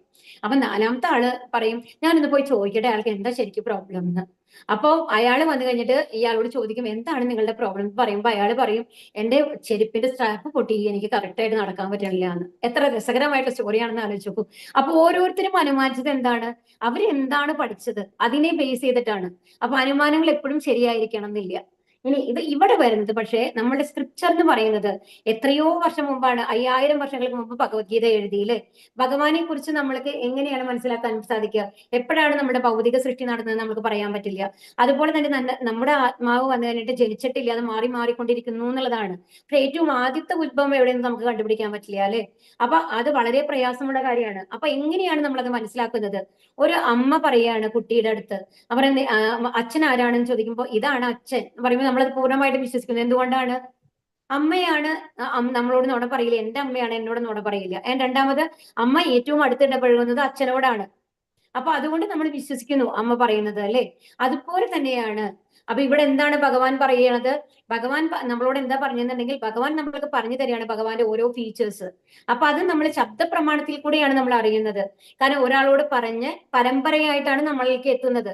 അത് പൂർണ്ണമായും വിശ്വസിക്കാം. എന്താണ് കാരണം? എസ്പെഷ്യലി നമുക്ക് ഭഗവത്ഗീത വിശ്വസിക്കാം. എന്താണ്? ഭഗവാൻ നേരിട്ട് നമ്മളോട് പറയുകയാണ് അല്ലെ. അപ്പൊ ഭക്തി ഇല്ലാത്ത ആൾക്കാരാണെന്നുണ്ടെങ്കിൽ പക്ഷെ എങ്ങനെയാണ് കാണുക അതിനെ? പറയും ഭഗവാനോ അങ്ങനെയൊന്നുമില്ല, കൃഷ്ണനോ അതൊരു മനുഷ്യനായിരുന്നു, ജനിച്ച് അവതാരം എന്നും കൂടി പറയില്ല, ഏതോ അമാനുഷിക ശക്തിയുള്ള ഒരു വ്യക്തിയായിരുന്നു എന്നുള്ള രീതിയിലാണ് അവര് ഭഗവാനെ കാണുന്നത്. അതുപോലെ തന്നെ നമ്മളുടെ മാരത്തെ ഒരു ശരീരമായിരുന്നു ഭഗവാന് എന്നുള്ളതാണ് അവര് കാണുക. അതുപോലെ രാസലീല വന്നു കഴിഞ്ഞിട്ട് ഒരു പുരുഷനും സ്ത്രീയുമായിട്ട് ഒരു ബന്ധമാരിയാണ് അവർ കാണുക. അതിനും മേലെ അതീന്ദ്രിയ സ്ഥലത്തിലുള്ള ആ ഒരു എന്താ പറയാ, നമ്മൾക്ക് മനസ്സിലാക്കാൻ സാധിക്കാത്ത ഒരു ഇതാണ്. അത് ആത്മാവുമാരിയുള്ള ഒരു ഇതാണ് ശരിക്കും രാസലീല എന്ന് പറയുന്നത്. നമ്മുടെ ദേഹങ്ങൾ തമ്മിലുള്ളതല്ല. അത് മനസ്സിലാക്കാനായിട്ട് അവർക്ക് സാധിക്കില്ല. അപ്പൊ അങ്ങനെയുള്ള ആൾക്കാർ അപ്പൊ എന്താണെന്ന് പറയുന്നത്? അപ്പൊ അങ്ങനത്തെ ആൾക്കാർ എന്താ പറയുക? നിങ്ങളല്ലേ ഇപ്പൊ ഈ സ്കൂളിലുള്ള ആൾക്കാരല്ലോ ഹരകൃഷ്ണ പറഞ്ഞാൽ മതി, എല്ലാം പറഞ്ഞിട്ട് ഇരിക്കുന്നുണ്ട് എന്ന് പറയും. അവർക്കൊരു പുച്ഛമായിട്ട് നമുക്ക് പലപ്പോഴും പല ആൾക്കാരും പറയുന്നത് കാണാം. പക്ഷേ ഭക്തി എന്ന് പറയും, നമ്മൾ ഹരേകൃഷ്ണ മന്ത്രം ജപിക്കുന്നത് നമ്മൾക്ക് അതിന് ഒരു ഇൻട്രസ്റ്റ് വരണം. നമ്മൾ ആദ്യം ജപിക്കാൻ തുടങ്ങുമ്പോൾ ഒരു റൗണ്ട് ജപിക്കാനും കൂടി നമുക്ക് ബുദ്ധിമുട്ടായിരിക്കും. അത് കഴിഞ്ഞാൽ മതിയും തോന്നും. നമ്മൾക്ക് ഇൻട്രസ്റ്റ് ഇല്ലാത്ത ഒരു വിഷയം കുറെ സമയം നമുക്ക് ചെയ്യാനായിട്ട് സാധിക്കില്ല അല്ലെ. അതുപോലെ തന്നെ ഇൻട്രസ്റ്റ് ഉള്ള കാര്യങ്ങളാണെങ്കിലോ എത്ര നേരം വേണമെങ്കിൽ നമ്മൾക്ക് മുഴുകിയിരിക്കാനായിട്ട് സാധിക്കും. അപ്പൊ ആ ഒരു രുചി വന്ന ആൾക്കാർക്ക് മാത്രമാണ് ഹരേകൃഷ്ണ മന്ത്രം 16 റൗണ്ട് നമ്മൾക്ക് ഇരുന്ന് ചെയ്യാനായിട്ട് സാധിക്കുള്ളൂ. അതിന് എന്ത് വേണം? ഭഗവാന്റെ കാരുണ്യം വേണം. അപ്പൊ ഭഗവാൻ എങ്ങനെയാണ് കാരുണ്യം തരുന്നത്? നമ്മളൊരു സ്റ്റെപ്പ് എടുത്തു വെക്കുക. നമ്മൾ ചെയ്യാൻ തുടങ്ങി അത് സ്ഥിരമായിട്ട് നമ്മൾ അതിന് പ്രയത്നിക്കുന്നുണ്ടെങ്കിൽ ഭഗവാൻ അതിനുള്ള ബുദ്ധിയും തരും, അതിനുള്ള ഇഷ്ടം തരും, ഭഗവാനെ അടുത്തറിയാനുള്ള ആഗ്രഹം തരും. അപ്പൊ അതാണ് പറയുന്നത്, ഭക്തന്മാർക്ക് ഭക്തി ചെയ്യുക എളുപ്പമാണ്, എന്നാൽ ഭക്തന്മാരല്ലാത്തവർക്ക് അത് ബുദ്ധിമുട്ടാണ്. ഭൂമിരാപ്പോനലോ വായു കമ്മനോ ബുദ്ധി രേവജ അഹങ്കാര ഇതിയമ്മേ ഭിന്ന പ്രകൃതി രഷ്ടത. അപ്പൊ എന്താണ്? രണ്ട് ശക്തികളാണ് ഉള്ളത് പ്രകൃതിക്ക്, ഉത്കൃഷ്ട ശക്തി, അധമശക്തി എന്ന് പറയും. ഇതിൽ അധമശക്തി എന്ന് പറയുന്നതാണ് എന്താ? ഭൂമി, ജലം, അഗ്നി, വായു, ആകാശം, മനസ്സ്, ബുദ്ധി, മിഥ്യാഹങ്കാരം. അത് എന്ന് പറയുന്നത് നമ്മൾ പഠിച്ചതാണ് അല്ലേ. നമ്മുടെ ശരീരം നമ്മൾ പഞ്ചഭൂതങ്ങളാണ്. അതുപോലെ സ്ഥൂല ശരീരമുള്ളത് എന്താണ്? മനസ്സ്, ബുദ്ധി, മിഥ്യാഹങ്കാരം ചേർന്നിട്ടാണ് ആത്മാവ് വരുന്നത് അല്ലെ. അതെല്ലാമാണ് പ്രകൃതി എന്ന് പറയുന്നത്, പ്രകൃതിയിലുള്ള വസ്തുക്കൾ. ഇതിനെ അധമശക്തി, താഴ്ന്ന ശക്തി എന്നാണ് പറയുക. അപരേയമിതസ്തുന്യം പ്രകൃതിം വിധി മേ പരം ജീവഭൂത മഹാബാഹോ യേദം ധാര്യതേ ജഗത്. ഇവയ്ക്ക് പുറമെ ഹേ മഹാബാഹുവായ അർജുന, എനിക്ക് മറ്റൊരു ഉത്കൃഷ്ട ശക്തിയുണ്ട്.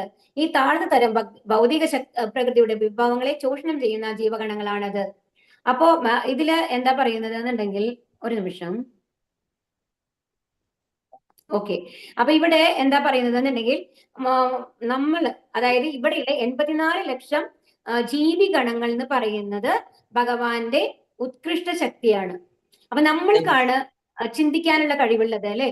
അപ്പൊ നമ്മൾ നോക്കൂ, ഇപ്പൊ അതിൽ നമ്മുടെ പ്രപഞ്ചത്തിൽ കാണുന്ന കണ്ണ്, മണ്ണ്, കല്ല്, മണ്ണ്, വെള്ളം, അതിനൊക്കെ ചിന്തിക്കാനുള്ള കഴിവുണ്ടോ? ഇല്ല. പക്ഷെ ജീവഗണങ്ങൾ എങ്ങനെയുള്ളതാണ്? ഈ മൃഗങ്ങൾ അടക്കമുള്ള ജീവഗണങ്ങൾക്ക് എന്താ പ്രത്യേകത? അവർക്ക് കുറച്ചും കൂടി ബുദ്ധി കൊടുത്തിട്ടുണ്ട് ഭഗവാൻ, കോൺഷ്യസ്നസ് കൂടുതലാണ്. അപ്പൊ എന്താണ്, അവർക്ക് റെസിപ്രോക്കേറ്റ് ചെയ്യാം. അതായത് നമ്മൾക്ക് ഒരു കാര്യം മറ്റുള്ളവർക്ക് സംവേദിക്കാനായിട്ട് സാധിക്കും. നമ്മൾക്ക് മറ്റുള്ളവരോട് ഒരു കാര്യം പറയാൻ പറ്റും. അത് മൃഗങ്ങളിലും കാണാം അല്ലേ, അവർ തമ്മിലുള്ള ഒരു സംവേദന ശക്തിയുണ്ട്.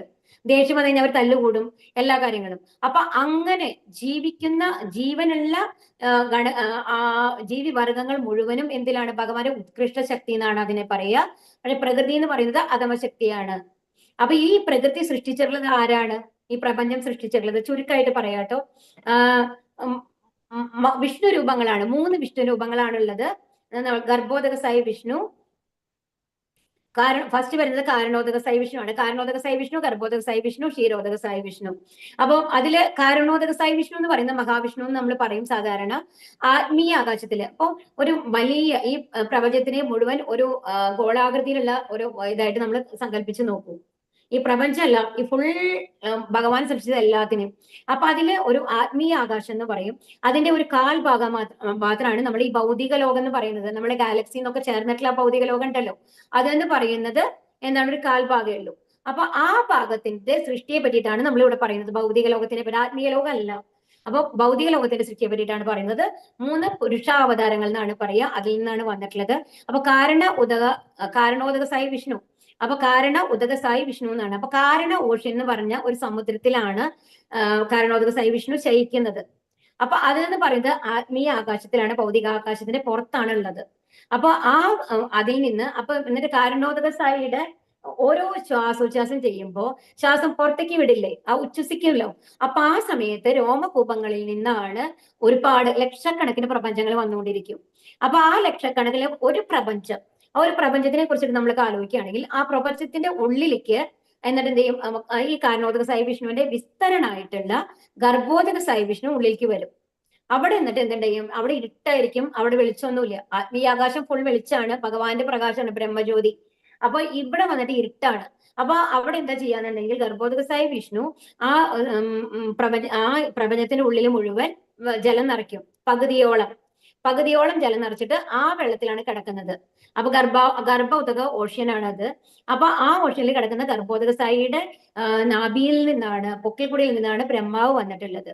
ആ ബ്രഹ്മാവിൽ നിന്നാണ് രണ്ടാമത്തെ സൃഷ്ടി വരുന്നത്. അതായത് വൈവിധ്യമായിട്ടുള്ള പ്രകൃതി വരുന്നത്, പച്ചപ്പും എല്ലാം കൂടി ചേർന്നിട്ട്. അതുപോലെ ജീവകണങ്ങൾ വരുന്നത്, അതായത് ശരീരം. അത് കഴിഞ്ഞിട്ട് ഈ ജീവകണങ്ങളുടെ എല്ലാം ഉള്ളിലേക്ക് ആര് വരുന്നു? ക്ഷീരോദക സായി വിഷ്ണു വരികയാണ്, അവരെ പരമാത്മാവായിട്ട്. ആ ക്ഷീരോദക സായി വിഷ്ണു ഓരോ ജീവജാലങ്ങളുടെയും ഉള്ളിലേക്ക് പ്രവേശിക്കുമ്പോഴാണ് അവർക്ക് ജീവൻ എന്നുള്ളത് വരുന്നത്, അത് ആക്റ്റീവ് ആവുന്നത്.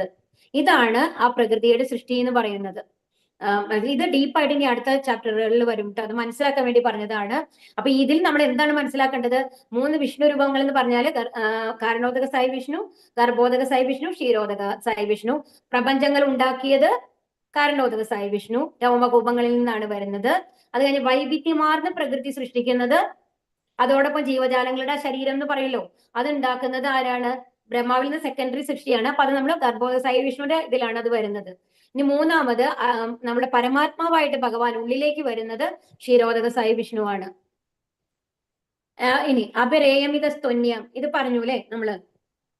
ഇനി ഇവിടെ എന്താ പറയുന്നത്? മത്ത പരതരം കിഞ്ചിദസ്തി ധനഞ്ജയ മയി സർവമിതം പ്രോതം സൂത്രേ മണികണായിവ.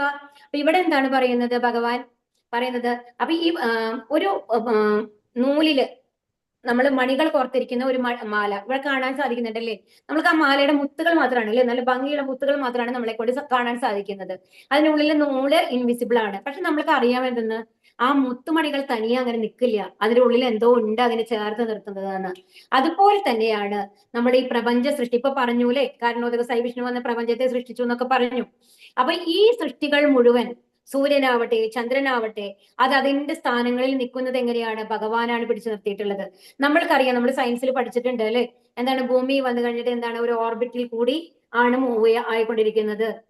അപ്പൊ അത് എങ്ങനെയാണ്, അതൊരു സാങ്കല്പികമാണ്, നമ്മൾക്ക് കാണാനായിട്ട് സാധിക്കില്ല. ഓരോ ഗ്രഹങ്ങളും അതിന് ഓർബിറ്റ്സ് ഉണ്ട്, നമ്മൾ അങ്ങനെ പഠിച്ചു. അതുപോലെ തന്നെ എന്താ പറയാ, ഭൂമി ഇങ്ങനെ അങ്ങനെ നിൽക്കാൻ കാരണം, ചെരിഞ്ഞു നിൽക്കാൻ എന്താ കാരണം, ഒരു ടിൽറ്റഡ് ആയിട്ടുള്ള ഒരു ആക്സിസ് ഉണ്ട്, ഒരു അച്ചുതണ്ടുണ്ട്. അപ്പൊ അതെന്ത് എങ്ങനെയാണ്, നമ്മൾ അതും ഇമാജിനറി ആണ്, സാങ്കല്പികമാണ്. അപ്പൊ നമ്മൾ പറയുന്ന കുറെ കാര്യങ്ങൾ നമ്മൾ കേൾക്കാം, ഇതെല്ലാം സാങ്കല്പികമാണ്. അതുപോലെ അക്ഷാംശം, രേഖാംശം, ഇതെല്ലാം സാങ്കല്പിക രേഖകളാണ്, വിസിബിൾ അല്ല. അപ്പൊ ഇതെല്ലാം എങ്ങനെയാണ്, അപ്പൊ എങ്ങനെ ഭൂമി നിലനിൽക്കുന്നു, അതെല്ലാം നിർത്തുന്നത് ഭഗവാനാണ്. അത് നമ്മളത് കണ്ണുകൊണ്ട് കാണാനായിട്ട് സാധിക്കില്ല. അപ്പൊ ഭഗവാനാണ് ഇത്രയും പ്രപഞ്ചത്തെ ഒരുമിച്ച് കൂടി നിർത്തിയിട്ടുള്ളത്. അതെ, പക്ഷേ നമ്മൾക്ക് എന്താണ്, പ്രപഞ്ച സൃഷ്ടികൾ നിൽക്കുന്നത് മാത്രമാണ് നമ്മൾ കാണുന്നത്. ഉള്ളിലുള്ള ആ ചരട് പോലെയുള്ള ആ ഭഗവാന്റെ പ്രസൻസ് നമ്മൾക്ക് കാണാനായിട്ട് സാധിക്കില്ല. അതാണ് ഇവിടെ പറയുന്നത്. അപ്പൊ ആ ഭഗവാന്റെ മഹത്വം നമ്മൾ ആലോചിക്കണം. ഇപ്പൊ ഒരു സൂര്യൻ എന്ന് പറഞ്ഞു കഴിഞ്ഞാൽ ഒരു ദിവസം ഉദിക്കാണ്ടിരിക്കുന്നില്ല, അതെല്ലാം എപ്പോഴെങ്കിലും പറഞ്ഞ് നമ്മൾ കേട്ടിട്ടുണ്ടോ? ഇല്ല അല്ലെ? എല്ലാ ദിവസവും അത് അതേ സമയത്ത് ഉദിക്കുന്നു, അതേ സമയത്ത് അസ്തമിക്കുന്നു. ആ ഭഗവാന്റെ പ്രഭാവം ഒന്ന് ആലോചിച്ച് നോക്കൂ. രസോഹം അപ്സു കൗന്ദേയ പ്രഭാസ്മി ശൈശി സൂരയോഹോ പ്രണവ സർവവേദേഷു ശബ്ദകേ പൗരുഷം നൃഷു. അപ്പൊ ഇവിടെ എന്താണ് ഭഗവാൻ പറയുന്നത്? അപ്പൊ എങ്ങനെയാണ് ഭഗവാന്റെ പ്രസൻസ് നമ്മൾ അറിയുന്നത്? നമ്മൾക്കറിയാം ഇൻവിസിബിൾ ആയിട്ടാണ് നമ്മൾ ഇങ്ങനെ നിൽക്കുന്നത്. അപ്പൊ ഭഗവാൻ എങ്ങനെ പിടിച്ചു നിർത്തിക്കാണെന്നുള്ളത് നമ്മൾക്ക് മനസ്സിലായി. പക്ഷെ ഭഗവാൻ പറയുന്നുണ്ട് ഒരു ശ്ലോകത്തില്, എന്റെ ഒരു ചെറുവിരലിന്റെ പണിയുള്ളൂ അതിന്, ഗോവർദ്ധന പർവ്വതം നിർത്തിയ മാതിരി. കാരണം നിങ്ങൾ വിചാരിക്കും ഇത്രയും ബ്രഹ്മാണ്ഡമായ ഈ ലോകം, ആത്മീയ ലോകം, അതിന്റെ കാൽഭാഗമുള്ള ഭൗതിക ലോകം, അതിൽ ഇത്രയും 84 ലക്ഷം ജീവി വർഗങ്ങൾ, അതിനുള്ളിലൊക്കെ ആത്മാവായിട്ട് ഭഗവാൻ, ഇതെല്ലാം അതുപോലെ തന്നെ നമ്മളെ ഓരോ ജീവികളുടെയും പ്രവർത്തനങ്ങൾ വേറെ വേറെ മാതിരിയാണ്. അതൊക്കെ നിയന്ത്രിക്കുന്നത് ആരാണ്? ഭഗവാനാണ് അല്ലെ? അപ്പോ ഇതെല്ലാം കണ്ടു കഴിഞ്ഞിട്ട് നിങ്ങൾ അമ്പരക്കുന്നുണ്ടാവും, ഞാൻ എത്ര കഷ്ടപ്പെട്ടിട്ടാണ് ചെയ്യുന്നത്. അല്ല, ഇതെല്ലാം വന്നിട്ട് ഞാൻ ജസ്റ്റ് ഒരു ഗ്ലാൻസിന്റെ പണിയുള്ളൂ എനിക്ക്. അത്രയും നിസ്സാരമായിട്ടാണ് ഞാൻ അത് ചെയ്തിട്ടുള്ളത്. നിങ്ങൾക്ക് അതൊന്നും മനസ്സിലാക്കാൻ ബുദ്ധിമുട്ടാണ് നിങ്ങളുടെ ബുദ്ധി കൊണ്ട് എന്ന് അർജുനനോട് പറയുന്നുണ്ട്. രസോഹം മത്സു കൗന്ദേയ എന്ന് പറഞ്ഞ എന്താണ്? അപ്പൊ ഇവിടെ ഭഗവാൻ എന്താണ് പറയുന്നത്? അപ്പൊ പിന്നെ എങ്ങനെയാണ് നമ്മൾ ഭഗവാനെ മനസ്സിലാക്കുന്നത് ഈ പ്രപഞ്ചത്തില്? അപ്പൊ എങ്ങനെയാണ്? ഹേ കുന്തിപുത്ര, ജലത്തിലെ രസവും സൂര്യചന്ദ്രന്മാരിലെ പ്രകാശവും വേദമന്ത്രങ്ങളിലെ പ്രണവവും ആകാശത്തിലെ ശബ്ദവും പുരുഷന്റെ പൗരുഷവും ഞാനാകുന്നു. അപ്പൊ എന്താ പറയുന്നത്? ജലത്തിലെ രസം, നമ്മൾ ദാഹിച്ചു വരുമ്പോ, ഇപ്പൊ നമ്മൾ ഏറ്റവും ജലമാണ് അല്ലെ, നമ്മളൊരു വെള്ളം കുടിക്കണം നമ്മൾക്ക് തോന്നുക. അപ്പൊ വേറെ എന്ത് തന്നാലും നമ്മൾക്ക് ഇഷ്ടാവില്ല. ഇപ്പൊ നമുക്ക് തോന്നും പാലും വെള്ളം വെച്ചിട്ട് ഏതാണ് കുറച്ചും കൂടി ശ്രേഷ്ഠമായിട്ടെന്ന് ചോദിച്ചാൽ നമ്മൾ പാലാണ് സെലക്ട് ചെയ്യുക. പക്ഷേ നമ്മൾ ദാഹം മാറ്റാനായിട്ട് വെള്ളം ഇല്ലാണ്ട് പറ്റില്ല. അപ്പൊ നമുക്ക് പാല് മാത്രം നമ്മൾ വീട്ടിൽ വെച്ചാലോ വെള്ളം ഇല്ലാണ്ട് സാധിക്കുന്ന കാര്യമാണോ? അല്ല. അപ്പൊ ദാഹിക്കുമ്പോൾ വെള്ളം തന്നെ വേണം. ആ വെള്ളത്തിന്റെ രുചി എന്ന് പറയുന്നത് വേറെ ലെവലാണ് അല്ലെ? അപ്പൊ ആ ജലത്തിന്റെ രുചി കാണുമ്പോൾ നമ്മൾക്ക് എന്ത് തോന്നും? അത് കുടിക്കുമ്പോഴേക്കും, ഒരു അര ഗ്ലാസ് കുടിക്കുമ്പോഴേക്കും നമ്മുടെ ദാഹം മാറുന്നുണ്ട്. എങ്ങനെയാണ് സാധിക്കുന്നത്? ഒന്ന് ആലോചിച്ച് നോക്കൂ. അപ്പൊ പറയാം, അപ്പൊ നമ്മൾ എന്താണ് ആലോചിക്കേണ്ടത്? വെള്ളം കുടിക്കുമ്പോൾ, ദാഹിക്കുമ്പോ വെള്ളം കുടിക്കുമ്പോൾ എന്താണ് നമ്മുടെ മനസ്സിൽ വരേണ്ടത്? ഓ, ഈ ജലം എത്ര ഇതായിട്ടാണ് ഭഗവാൻ ഉണ്ടാക്കിയിട്ടുള്ളത് അല്ലെ? ഒരു അര ഗ്ലാസ് കുടിക്കുമ്പോഴും നമ്മുടെ ദാഹം മാറുകയാണ് ചെയ്യുന്നത്. എത്ര രുചിയാണ് ഈ വെള്ളത്തിന്! ഇപ്പൊ ഇതിന് എത്ര, അപ്പൊ എങ്ങനെയായിരിക്കും ആ ഭഗവാന്റെ ഓരോ സൃഷ്ടികളും? അതുപോലെ തന്നെ എന്താണ് സൂര്യചന്ദ്രന്മാരിലെ പ്രകാശം, സൂര്യചന്ദ്രന്മാരിലെ പ്രകാശം ഇല്ലായിരുന്നുണ്ടെങ്കിൽ ഇവിടെ ഫുള്ളി ഇരുട്ടായിരുന്നുണ്ടാവും. ഒരു എന്താണ് തേങ്ങയുടെ ഉള്ളില്, നാളികേരത്തിന്റെ ഉള്ളില് ആ വൈറ്റ് ഇതിന്റെ ഉള്ളിൽ വന്നു കഴിഞ്ഞിട്ട് എങ്ങനെയാ ഉണ്ടാവുക? നമ്മൾ പൊളിക്കുമ്പോഴാണ് അതിന്റെ ഉള്ളിൽ വെളിച്ചം വരുന്നത്, അതിന്റെ ഉള്ളിൽ അന്ധകാരമല്ലേ ഉണ്ടാവുന്നത്. അതുപോലത്തെ ഒരു അവസ്ഥയാണ് ഇവിടെ ഉണ്ടാവുക. അപ്പൊ ഈ സൂര്യചന്ദ്രന്മാരില്ലായിരുന്നുണ്ടെങ്കിൽ നമ്മുടെ അവസ്ഥ എന്തായിരുന്നുണ്ടാവും? അപ്പോ ആ എത്ര കാരുണ്യവാനാണ് ഭഗവാൻ! നമ്മളെ ഈ പ്രകാശം തരുന്ന ഭഗവാനാണ് അല്ലേ? അപ്പൊ വേദമന്ത്രങ്ങളിലെ പ്രണവം, അപ്പൊ ഓങ്കാരം ചൊല്ലിയിട്ടാണ് എല്ലാ വേദമന്ത്രങ്ങളും തുടങ്ങുക. ആ ഓങ്കാരം ചൊല്ലിക്കഴിഞ്ഞാൽ തന്നെ നമ്മുടെ എന്താണ് പാപങ്ങൾ പോകും എന്നാണ് പറയുന്നത്. അപ്പൊ ആകാശത്തിന്റെ ശബ്ദം, അപ്പൊ നമ്മളിൽ നിന്ന് ഏറ്റവും ആദ്യം ഒരു ജീവിയിലേക്ക് വരുന്നത് അമ്മയുടെ ഗർഭപാത്രത്തിൽ ഇരിക്കുമ്പോൾ ശബ്ദമാണ്. അതുപോലെ തന്നെ ഏറ്റവും നമ്മൾ മരിച്ചു പോയത് വെച്ചാൽ ഏറ്റവും അവസാനം നമ്മൾ വിട്ടുപോകുന്ന ശബ്ദമാണെന്നാണ് പറയുന്നത്. അപ്പൊ അതുപോലെ പുരുഷന്റെ പൗരുഷം എല്ലാം ഭഗവാനാണ്. ബീജം മാം സർവഭൂതാനാം വിദ്ധി പാർത്ഥ സനാതനം ബുദ്ധിർ ബുദ്ധിമതാസ്മി തേജസ്തേജസ്നാമഹം. ഹേ കുന്തിപുത്ര, സർവ്വ ജീവജാലങ്ങളുടെയും ആദിബീജം ഞാനാണെന്ന് നീ അറിയണം. ബുദ്ധിമാന്മാരുടെ ബുദ്ധിയും ശക്തിയും തേജസ്വികളുടെ തേജസ്സും ഞാൻ തന്നെ. അപ്പൊ ഇവിടെ എന്താ പറയുന്നത്? എല്ലാ ജീവജാലങ്ങളുടെയും ആദിബീജം ഞാനാണ്. അപ്പൊ ജീവജാലങ്ങൾ എന്ന് പറയുമ്പോൾ അതിൽ ദേവതകളും പെടും. അപ്പൊ ഓരോ ജീവജാലങ്ങളെയും ഉണ്ടാക്കിയതാരാണ്? ഗർഭോദസ വിഷ്ണു നമ്മൾ പറഞ്ഞു അല്ലെ? അപ്പൊ ബ്രഹ്മാവിനെ സൃഷ്ടിച്ചത് ബ്രഹ്മാവ് രണ്ടാമത് സൃഷ്ടിക്കുകയാണ് ചെയ്തിട്ടുള്ളത്. പക്ഷെ അതിന്റെ ആദ്യ കാരണന്മാരാണ് ഗർഭോദസായി വിഷ്ണു. ബ്രഹ്മാവിനെ സൃഷ്ടിച്ചതാരാണ്? ഗർഭോദസായി വിഷ്ണു ആണ് അല്ലെ? അപ്പൊ വിഷ്ണുവിൽ നിന്നാണ്, ഭഗവാനിൽ നിന്നാണ് എല്ലാ ജീവജാലങ്ങളുടെയും തുടക്കം, ആദ്യ ബീജം. അതുപോലെ ബുദ്ധിമാന്മാരുടെ ബുദ്ധി, ഇപ്പൊ നമ്മൾക്കറിയാം, ഇപ്പൊ നമ്മളാണ് ബുദ്ധിയുടെ കൺട്രോൾ എന്ന് വിചാരിക്കൂ. അപ്പൊ നമ്മൾ എന്തായിരിക്കും? അപ്പൊ ഈ ഭഗവത്ഗീത വന്നിട്ട് നമ്മൾ വെറുതെ ഭഗവത്ഗീത ബുക്ക് വായിച്ചാൽ മതി ഒരാളിരുന്ന്. കാരണം നമ്മളുടെ കൺട്രോളിലാണ് നമ്മുടെ ബുദ്ധി ഉള്ളത് എന്നുണ്ടെങ്കിൽ ഒരു തവണ വായിച്ചാലേ എല്ലാ കാര്യങ്ങളും നമുക്ക് മനസ്സിലാവണം അല്ലേ? അതുപോലെ തന്നെ ഒരു പരീക്ഷ എഴുതാൻ പോകുന്ന കുട്ടിയാണെന്നുണ്ടെങ്കിലോ എല്ലാം പഠിച്ചിട്ടാണ് വന്നിരിക്കുന്നത്, പക്ഷെ പലപ്പോഴും ഫുൾ മാർക്ക് വാങ്ങാൻ പറ്റുന്നുണ്ടോ? അങ്ങനെയാണെങ്കിൽ എല്ലാവരും ഫുൾ മാർക്ക് വാങ്ങിയിട്ടുണ്ടാവും. നമ്മൾ മനസ്സിലാക്കുന്നതെല്ലാം നമ്മൾക്ക് എഴുതാൻ സാധിക്കുകയാണെങ്കിൽ, പറയാൻ സാധിക്കുകയാണെന്നുണ്ടെങ്കിൽ അത് സാധിക്കുന്നില്ലല്ലോ എല്ലാവർക്കും. അപ്പൊ എന്തുകൊണ്ടാണ്? അപ്പൊ അതിനുള്ള ആ അനുഗ്രഹം ഭഗവാൻ തരണം. നമ്മൾക്ക് ആ ബുദ്ധി അവിടെ പ്രകടിപ്പിക്കാനുള്ള അത് തരുന്നതും ഭഗവാനാണ്. അത് ഏതിനനുസരിച്ചാണ് നമ്മൾക്ക് വരുന്നത്? നമ്മൾ എത്ര എഫേർട്ട് ഇടുന്നുണ്ട്. അതുപോലെ തന്നെ നമ്മൾക്ക് എന്ത് യോഗ്യതയുണ്ട്, അതിനെല്ലാം അടിസ്ഥാനമാക്കിയിട്ടാണ് നമ്മൾ ഓരോ പ്രവൃത്തി ചെയ്യുമ്പോഴും അതിന്റെ റിസൾട്ട് വരുന്നത് എന്ന് മനസ്സിലാക്കണം. അപ്പൊ ആ ബുദ്ധിമാന്മാരുടെ ബുദ്ധി എന്ന് പറയുന്നത് ഞാൻ തന്നെയാണ് ഇവിടെ അബ്ദുൽ കലാമിനെയാണ് കാണിച്ചിട്ടുള്ളത് അല്ലേ? അപ്പൊ ഈ അബ്ദുൽ കലാം വന്നു കഴിഞ്ഞിട്ട് ഒരുപാട് എല്ലാവർക്കും അറിയുന്നതാണ്. ഒരുപാട് മഹാനായിട്ടുള്ള ഒരു മനുഷ്യനായിരുന്നു. അതുപോലെ അപ്പൊ നമ്മൾ എന്താ മനസ്സിലാക്കേണ്ടതെന്നുണ്ടെങ്കിൽ കുറെ പേര് സയന്റിസ്റ്റ് ആവുന്നുണ്ട്, കുറെ പേര് സംഗീതത്തിൽ വളരെ നന്നായിട്ട് ചെയ്യും. അതുപോലെ ചില കുട്ടികൾ വന്നൊരു പ്രോഡിജി ആയിട്ട് ചെറുപ്പത്തിലെ തന്നെ വയലിനൊക്കെ അത്രയും നന്നായിട്ട് വായിക്കും. ഈ സ്കൂളിലൊക്കെ ഒരുപാട് കുട്ടികളെ കാണാം, അവർ ക്ലാസ് എടുക്കുന്ന ലെവലിൽ പോലും ഉണ്ടാവും, 5ാം ക്ലാസ് 6ാം ക്ലാസ്സും. അവരെങ്ങനെയാണ് ഈ മന്ത്രങ്ങളൊക്കെ പഠിച്ചത് ഇത്രയും ചെറുപ്പത്തിൽ? അപ്പൊ കഴിഞ്ഞ ജന്മത്തില് അവര് അത്രയും ലെവലിൽ ഇരുന്ന് കഴിഞ്ഞിട്ട് ഏതോ കാരണം കൊണ്ട് അതപ്പതിച്ച് വീണ്ടും ഒരു ജന്മം എടുത്തതായിരിക്കാം ഭഗവത്ധാമത്തിൽ പോവാണ്ട് അല്ലെ? അപ്പൊ അതുകൊണ്ട് അവർക്കെല്ലാം വന്നു കഴിഞ്ഞിട്ട് അത്രയും പെട്ടെന്നാണ് അതിന് ഗ്രാസ്പ് ചെയ്യാനായിട്ട് സാധിക്കുക. ഏ ചൈവ സാത്വിക ഭാവ രാജസാ താമസാശ്ചയേ മത്ത ഏവേദി താൻ വിദ്ധി നത്വഹം തേഷു തേമയി. അപ്പൊ സാത്വികങ്ങളും രാജസങ്ങളും താമസങ്ങളുമായ എല്ലാ അവസ്ഥകളും എന്റെ ശക്തിയുടെ ബഹിസ്ഫുരണങ്ങളാണ്. ഒരർത്ഥത്തിൽ അവയെല്ലാം ഞാൻ തന്നെ, എങ്കിലും ഞാൻ അവയ്ക്ക് അധീനനല്ല.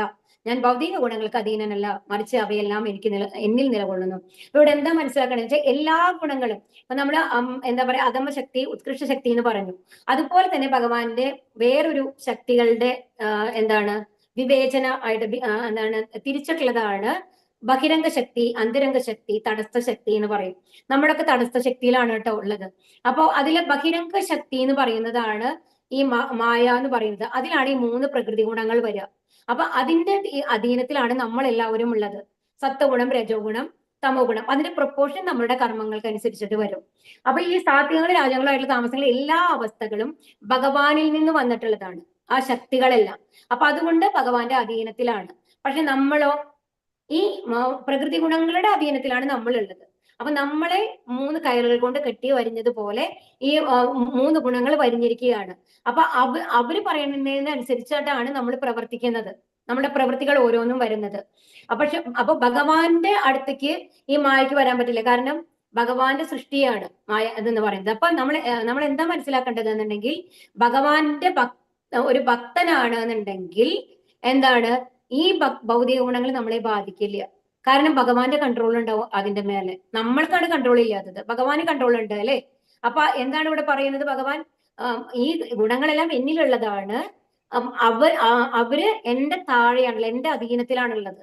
അതായത് ഒരു വീട്ടിലൊരു വേലക്കാരൻ വന്നു കഴിഞ്ഞാൽ അവിടുത്തെ അയാൾ പറയുന്നതിനനുസരിച്ച് വേണം എല്ലാ പ്രവൃത്തികളും ചെയ്യാനല്ലേ? അപ്പൊ അയാൾക്ക് മേലെ പോകാനായിട്ട് സാധിക്കുമോ? ഇല്ല.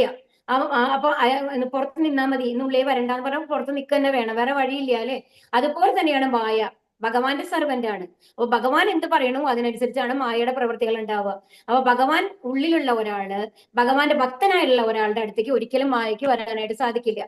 ദേവി ശേഷാഗുണമയി മമ മായ ദുരത്യ മാമേ വായേ പ്രപത്യന്തേ മായാമേതാം തരന്തിതേ. അപ്പൊ ഇവിടെ എന്താ പറയുന്നത്? 3 പ്രകൃതി ഗുണങ്ങൾ അടങ്ങിയ എന്റെ ദിവ്യശക്തി. അപ്പൊ ഇത് നമ്മൾ പറഞ്ഞ പോലെ ഭഗവാന്റെ ശക്തികളാണിത്. അപ്പൊ അത് എന്റെ ശക്തിയാണ്.